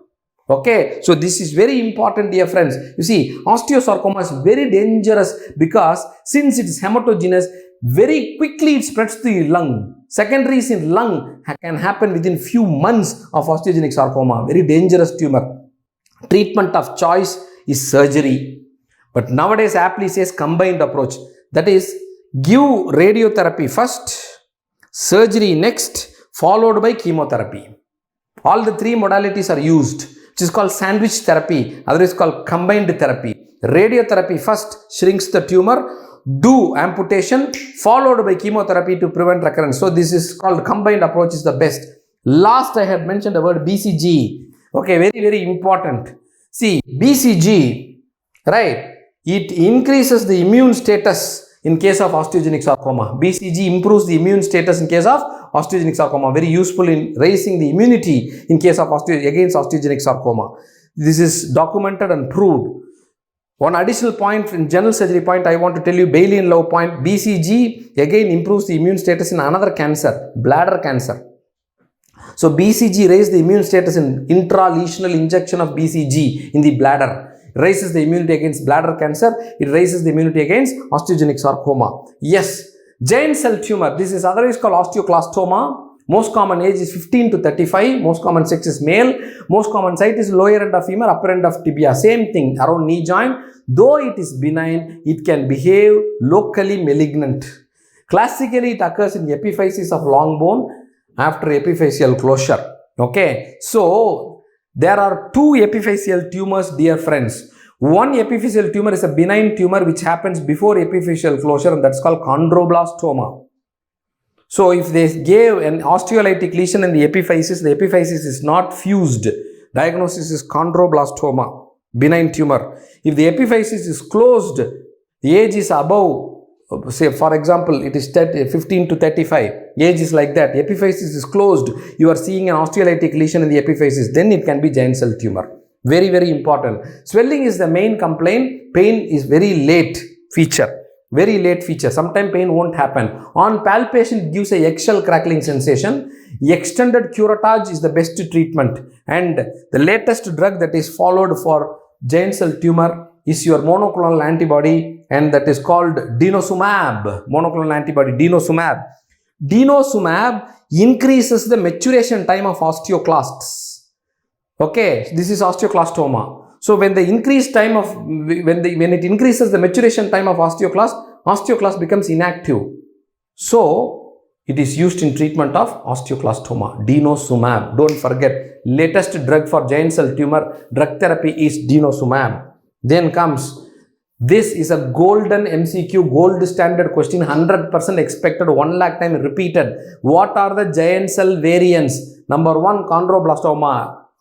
The 6 points are very important. You have to memorize. Aneurysmal bone cyst, brown tumor, which happens in hyperparathyroidism, fibrous dysplasia, non-ossifying fibroma, adamanthinoma. These all are giant cell variants except, sure question. You should know. Now, Ewing sarcoma. This is otherwise called small blue cell tumor.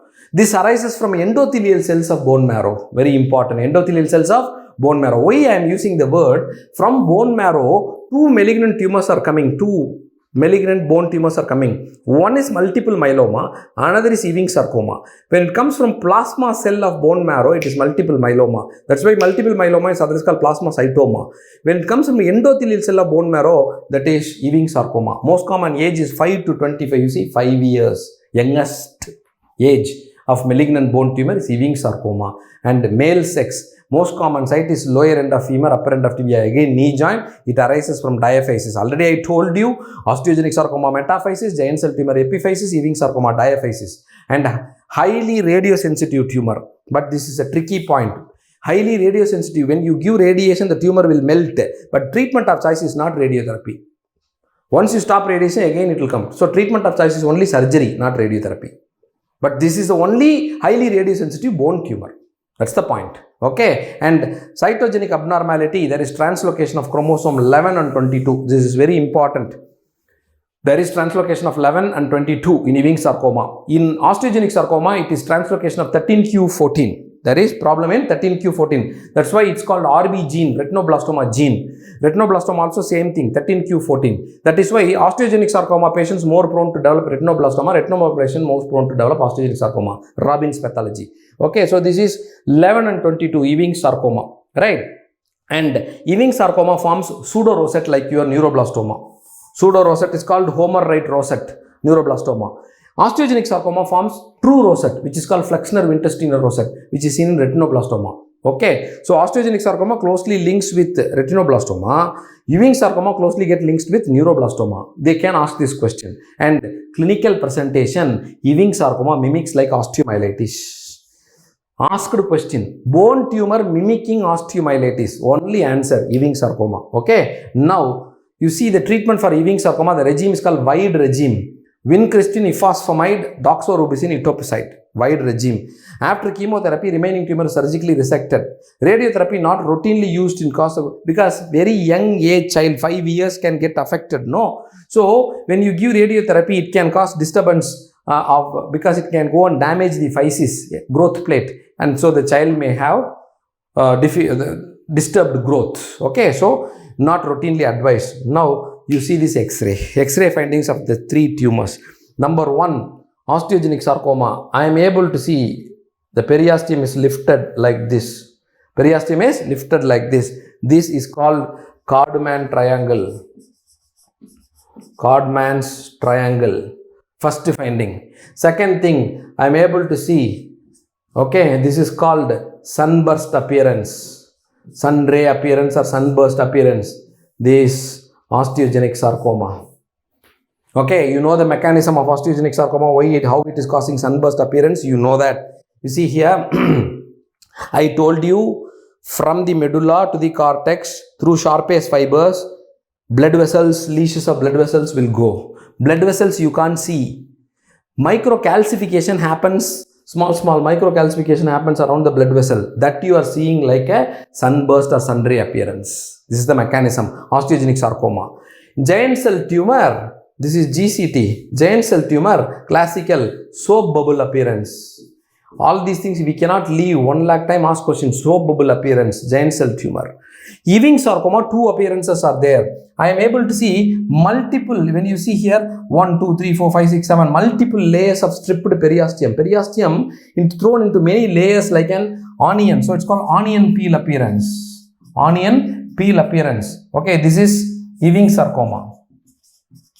Ewing's. Okay, onion peel appearance is 1. Number 2, when you see, it looks like a soap bubble only, but this is called, it's compared with a leaf which is eaten by moth. So this is called moth-eaten appearance.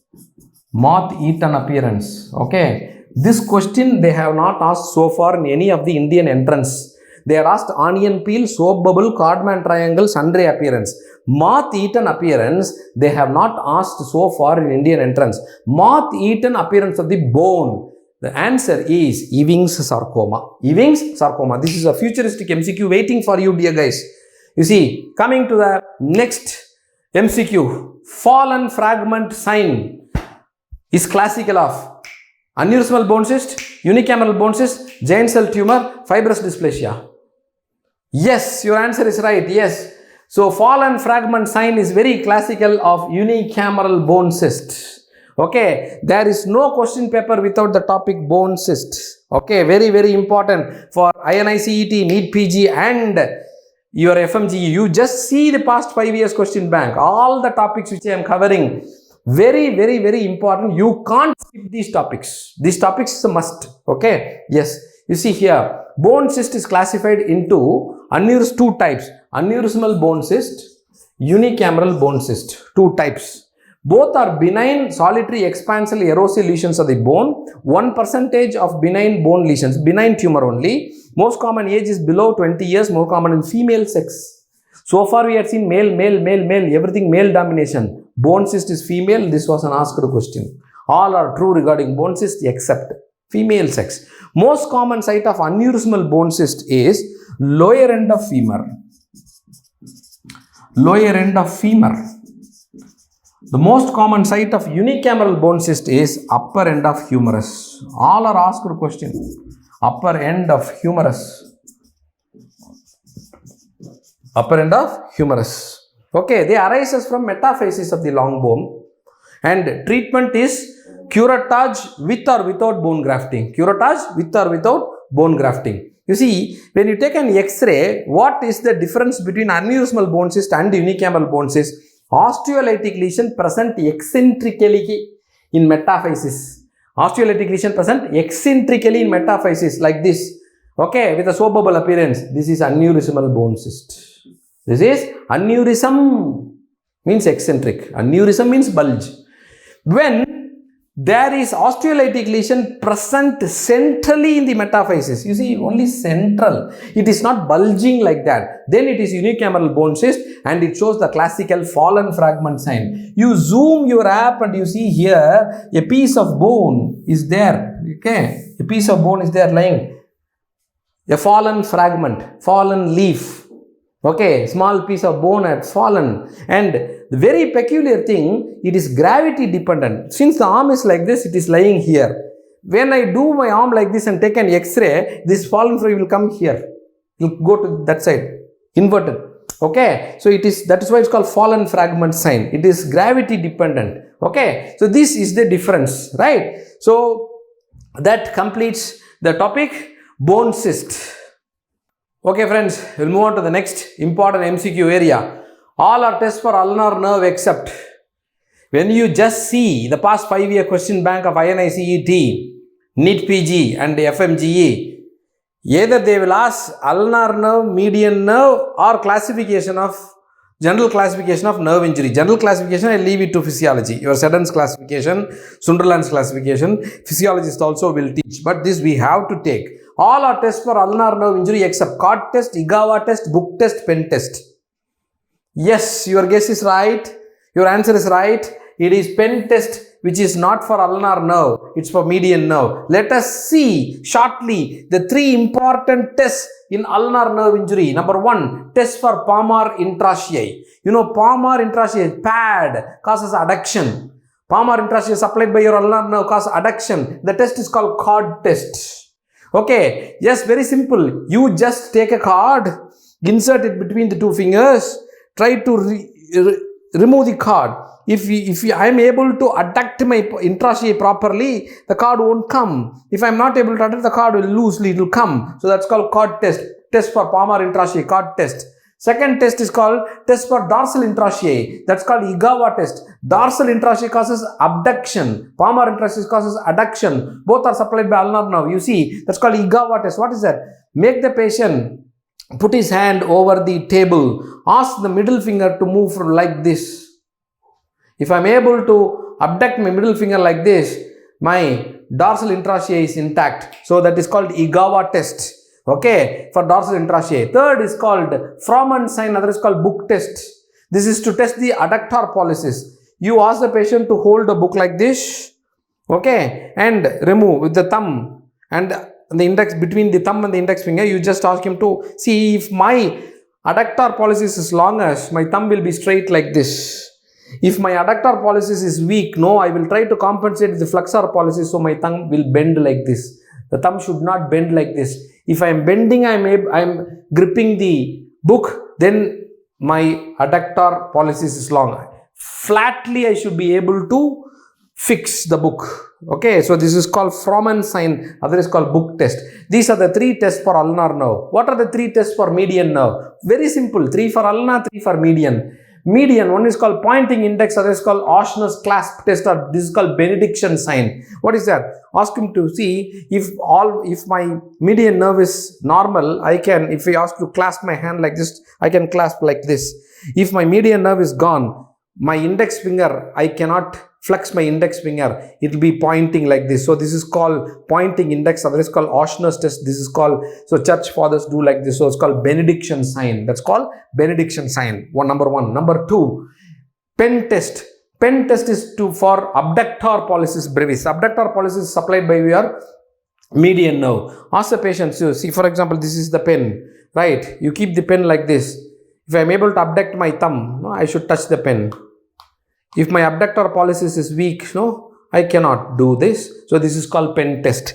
Then comes test for opponent's pollicis, which is called O sign. See, if you ask the patient to do an O like this, a perfect O like this, my opponent's pollicis is all right.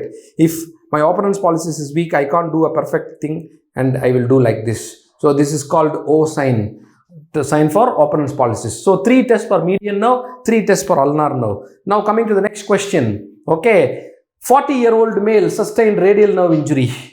He has loss of wrist extension, loss of finger extension, loss of sensation of the posterior aspect of the forearm and dorsum of the hand. His elbow extension is possible. His elbow extension is normal. What level the lesion had gone? Where is the lesion? Is it in the axilla? Is it in the arm? Is it in the elbow? Or is it in the wrist?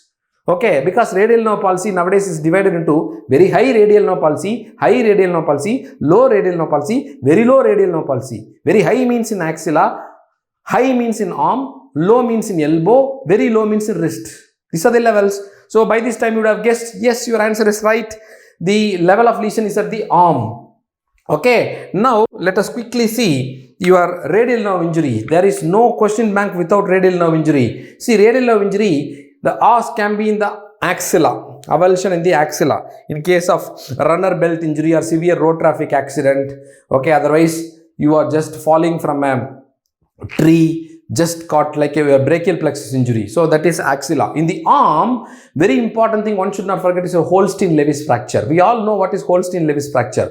It is fracture lower end of radius, an oblique fracture with an entrapped radial nerve. That's called Holstein-Lewis fracture. Crutch palsy. Crutch palsy, many of us wrongly think, no, the crutch is here. So you will think that compression is at the axilla. No, that's wrong, dear friends. Compression is not at the level of axilla. In a crutch, no, because we have a lot of axillary pad of fat. So this compression, it won't cause radial nerve palsy at axillary level. See, crutch, how they are walking, while holding a crutch, no, they won't hold like this. I am compressing the crutch, the wooden part of the crutch with my arm. So, level of lesion of crutch palsy is at the level of arm, not at the axilla. This is the concept. Okay. Then comes Saturday night palsy. Everyone knows that at the level of arm, Saturday night palsy. In the forearm, elbow dislocation, fracture around the elbow, tight POP cast.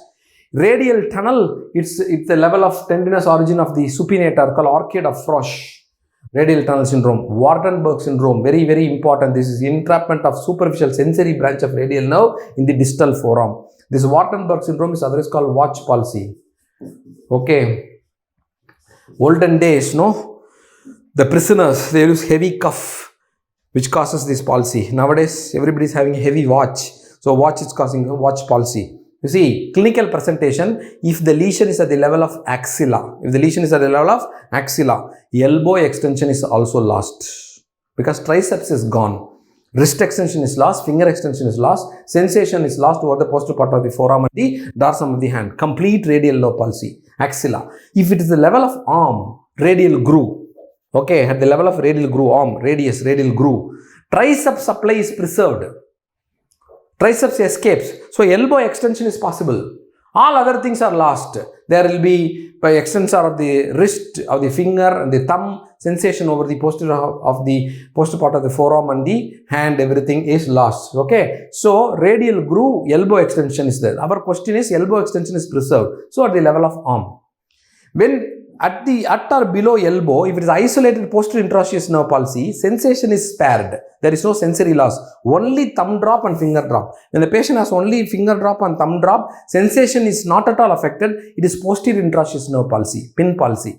When it is the distal sensory lesion of the wrist, your Wardenberg syndrome, only sensory loss will be there. No motor deficit will be there if it is Wardenberg syndrome or watch palsy. Coming to treatment. Static cock-up splint, dynamic cock-up splint. Several times asked question. Then nerve repair. If doesn't recover by 9 months, 9 months has elapsed, wrist drop has not recovered, the only treatment option that is allowed is tendon transfer procedure. Golden MCQ, Jones tendon transfer, modified Jones. In Jones, 3 tendons are used. Pronator teres is used for extensor carpi radialis brevis. Flexor carpi ulnaris is used for extensor digitorum communis. Palmaris longus is used for extensor pollicis longus. The disadvantage, since you are using pronator teres, 3 tendons, you can see a pronator bulge here. Okay, a pronator bulge is seen. Number 2, large incision, multiple scars. To overcome this come the modified Jones. This is the preferred method of choice, tendon transfer of choice now. Here they use only 2 tendon. One is palmaris longus, that is used for extensor pollicis longus. Next is flexor carpi radialis is used to reconstruct 2 tendons. Extensor digitorum communis and extensor carpi radialis longus. Okay, the advantage, less scar, no pronator bulge. Yes, we'll move on to the another very, very important. There is no question bank again without this topic. A 10-year-old child, below poverty line child, has short stature. His ankle finding shows a double malleoli. What could be the probable diagnosis? You see, when you see here, I am able to see one malleoli here, another malleoli here. Okay, so it's called double malleolar sign. It seems that there are 2 malleoli present on the medial side. So double malleolar. What could be the probable diagnosis? Rickets, scurvy, Paget's, hyperparathyroidism. Yes. Most of you would have guessed the answer. The right answer is rickets. Okay. So, below poverty, malnourishment is the most nutritional, it's the most common cause of rickets. In our country is nutritional rickets. Okay. So, hypocalcemic nutritional rickets. You see, there are head to toe signs in case of rickets. In head, the first sign one should not forget is all are asked question, craniotabes. Craniotabes, because you know, dear friends, rickets, vitamin D deficiency happening before epiphyseal closure is rickets. Vitamin D deficiency happening after epiphyseal closure is osteomalacia. In bone, this is mineralization defect. Osteoid formation is normal, mineralization is defective. So the bones will become soft. The skull will become soft. When you press the skull, goes like a ping pong ball, and that's called craniotabes, softening of the cranial bones. Okay, so called ping pong balls, right? The same kind of findings you can get in osteogenesis imperfecta, hydrocephalus, and syphilis. This goes by a sign name. What is the sign name of craniotabes? This is called McEwan's sign. Okay, McEwan's sign, right? McEwan's sign. McEwan's sign, right? McEwan's sign, you can get it in alcoholism also. Alternate contraction and dilatation of pupil, same spelling, McEwan's sign. Another McEwan's triangle is a landmark for your mastoid antrum in ENT. Okay, all same spelling. Very simple. You see, then the patient can have frontal bossing like your flower-on fish, and patient can have a hot cross bun skull. You see, we have 2 sutures, a sagittal suture and a coronal suture. So sagittal suture is here, coronal suture is here. There is both parietal bossing and frontal bossing. It looks from when you see, looks like a hot cross bun. So it's called hot cross bun skull. Ask the question. Delayed closure of fontanelles. 1 lakh time repeated question. See, we have 2 fontanelles, so posterior fontanelle and anterior fontanelle. Posterior fontanelle should go close by birth. 0. At the maximum by 6 months it should close. Anterior fontanelle should close by 18 months. You are palpating the fontanelles after 18 months, fontanelles unclosed, remains unclosed. Commonest cause in our country is rickets. Okay, delayed closure of fontanelles, delayed dentition. Then the chest will show you beaded ribs, which is called rachitic rosary. Okay, so look at here. I'm able to see 1, 2, 3, 4, 5, 6 beaded ribs like that. So beaded ribs you should not palpate transversely, should palpate vertically. It looks like a rosary bead. Okay, you are doing like a rosary bead like this. So it's called beaded ribs. It's called ricketic rosary. It's called ricketic rosary. In scurvy also you'll get that's called scorbutic rosary. The only difference, ricketic rosary is painless. When you palpate, it's painless. Scorbutic rosary is very painful because of subperiosteal bleed. Harrison sulcus, invagination of the diaphragm. Okay, it's called Harrison sulcus. Then patient can have a pigeon-like chest, pectus carinatum, pigeon-like chest or front portion of the ship, which is called keel. So old books use the word keel chest, pigeon's chest. Then the spine, no, patient will have a rachitic like a cat's back like this, a kyphosis like a cat's back. That's called rachitic cat back. Okay, then patient can have a genu valgum, genu varum or windswept deformity. This is called genu varum This is called genu valgum, knock knee. This is called windswept deformity. Windswept deformity means one side genu varum, another side genu valgum as if swept by a wind in one direction. Windswept deformity. Whenever you come across the word windswept deformity, in a child, the first cause is Burton's disease. Burton's disease. It is vitamin D plus vitamin C deficiency in the same child. Rickets plus scurvy in the same child is called Burton's disease. Vitamin D deficiency plus vitamin C deficiency in the same child is called Burton's. In our country, it's very common. I have seen many cases. Second cause for windswept is rickets. Third cause for windswept deformity is rheumatoid arthritis. In an adult, the common cause is rheumatoid arthritis, windswept deformity. Okay? Yes. Then comes widening of the wrist. The wrist gets widened. And double malleolar sign. You can see one malleolar here, another malleolar here. Double malleolar sign. This goes by a name, Marfan sign. Marfan sign. Double malleolar sign is called Marfan sign. Okay. Now coming to generally, they will have failure of thigh, pot belly, and high symptoms of hypocalcemia. Your Schatzker sign, your cautious hand, everything will be because of hypocalcemia. And patient will have a lamellar cataract. Asked question. Bilateral lamellar cataract or zonular cataract. They are called riders. Okay, asked question in ophthalmology. Riders, lamellar cataract or zonular cataract, common cause in our country, in a child. It is rickets. Now, coming to lab investigation, this is very, very important here. From serum calcium in early stage is low. So, parathyroid hormone is stimulated. Because of feedback mechanism, after some time when you check, calcium appears normal.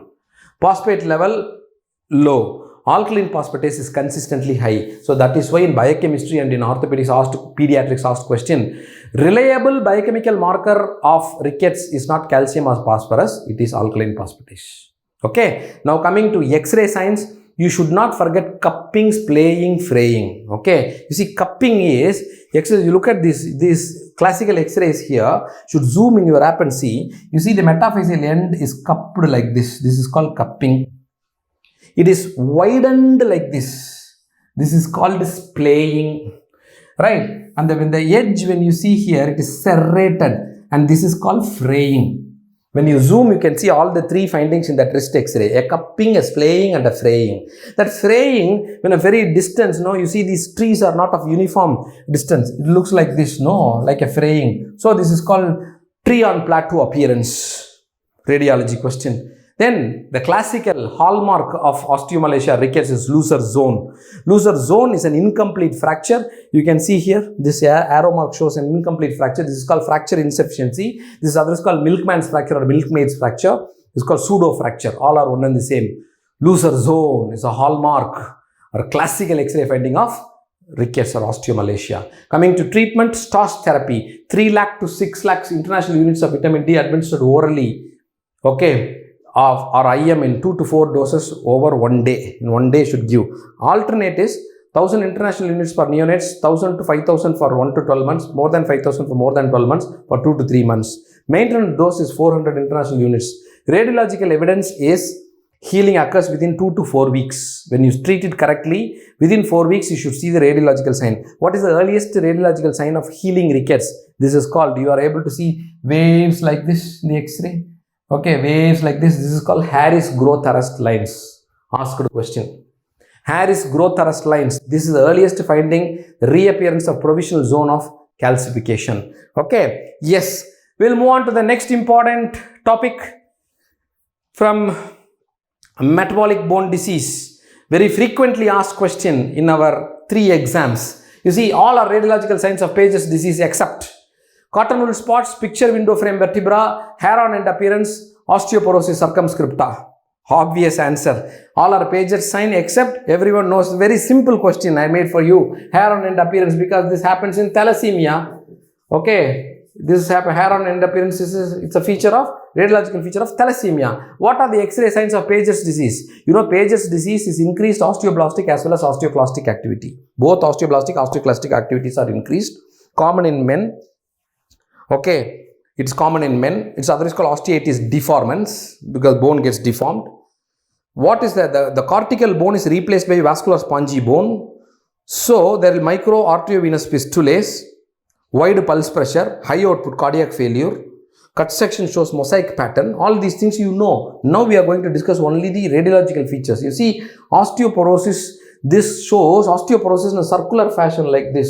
This is called osteoporosis circumscripta. When a word comes, the only diagnosis is Paget's.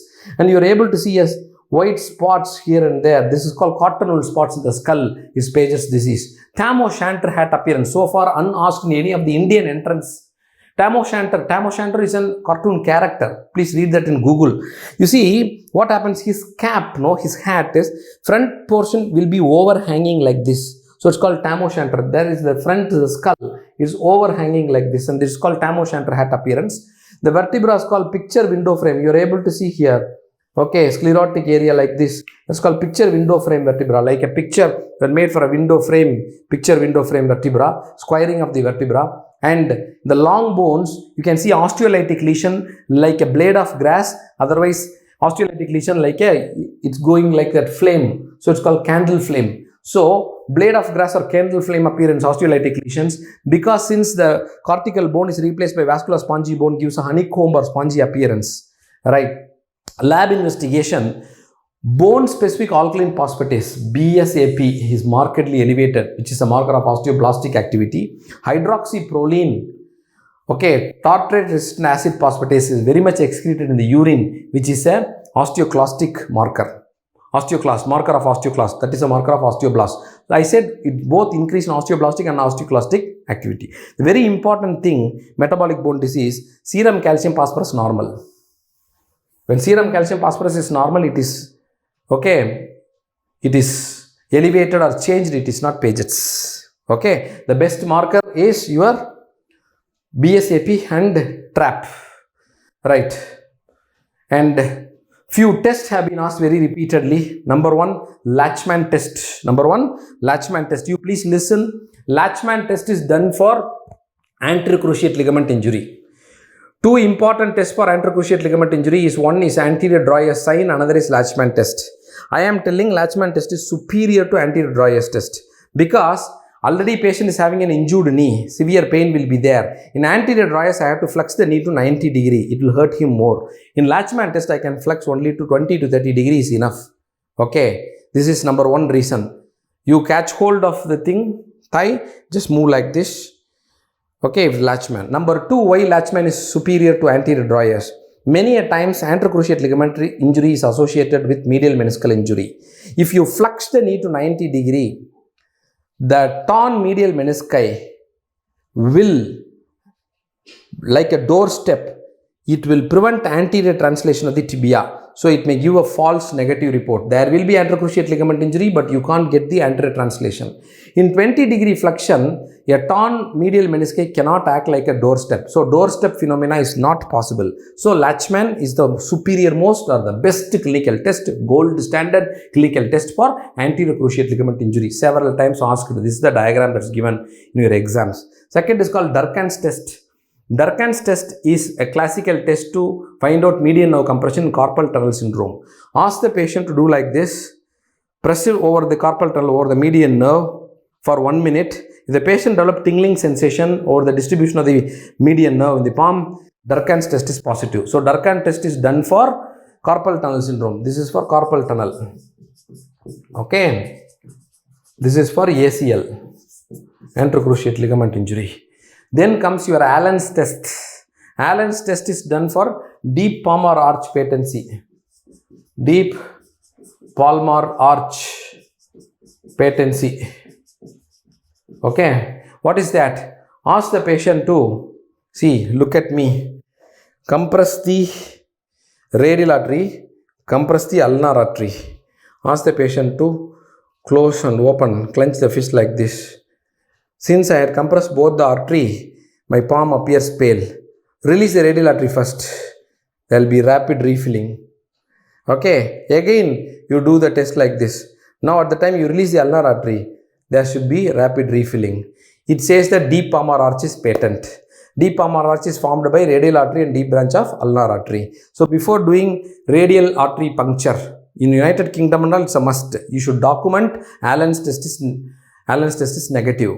deep palm or arch is patent. Then only should prick the radial artery, because for arterial blood gas analysis, we used to take blood from the radial artery. You should not do radial artery puncture before performing Allen's test. You should be double confident that Allen's test is negative, deep palm or arch is patent. So this is called Allen's test. Then comes Adson's test. Adson's test is to find out thoracic outlet obstruction, especially cervical rib and all.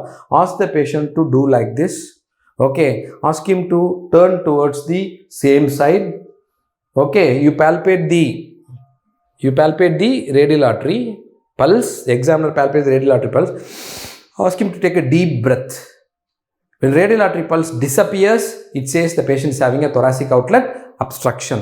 Most probably it is cervical rib. That's called. So Adson's test is for cervical rib, otherwise called thoracic outlet. Cervical rib, otherwise called thoracic outlet obstruction. Thoracic outlet obstruction. Okay. So to some extent, the most important or wanted topics we have covered in last resort revision. Dear friends, I wish you all the best. Don't worry for anything. God is there with us. Definitely He will bless us. And our teachers, all our teachers, our good wishes are there. I always pray to God that our guys and girls should get through. Okay, because I know your mental agony. Okay, we all of us, I have also suffered a lot and got a post-graduation. I know the value of getting a post-graduation. That's why we are in entrance teaching team. Okay, so we wish you all the very best. Don't worry. Okay, we all will succeed. I pray very sincerely. Thank you so much, dear friends.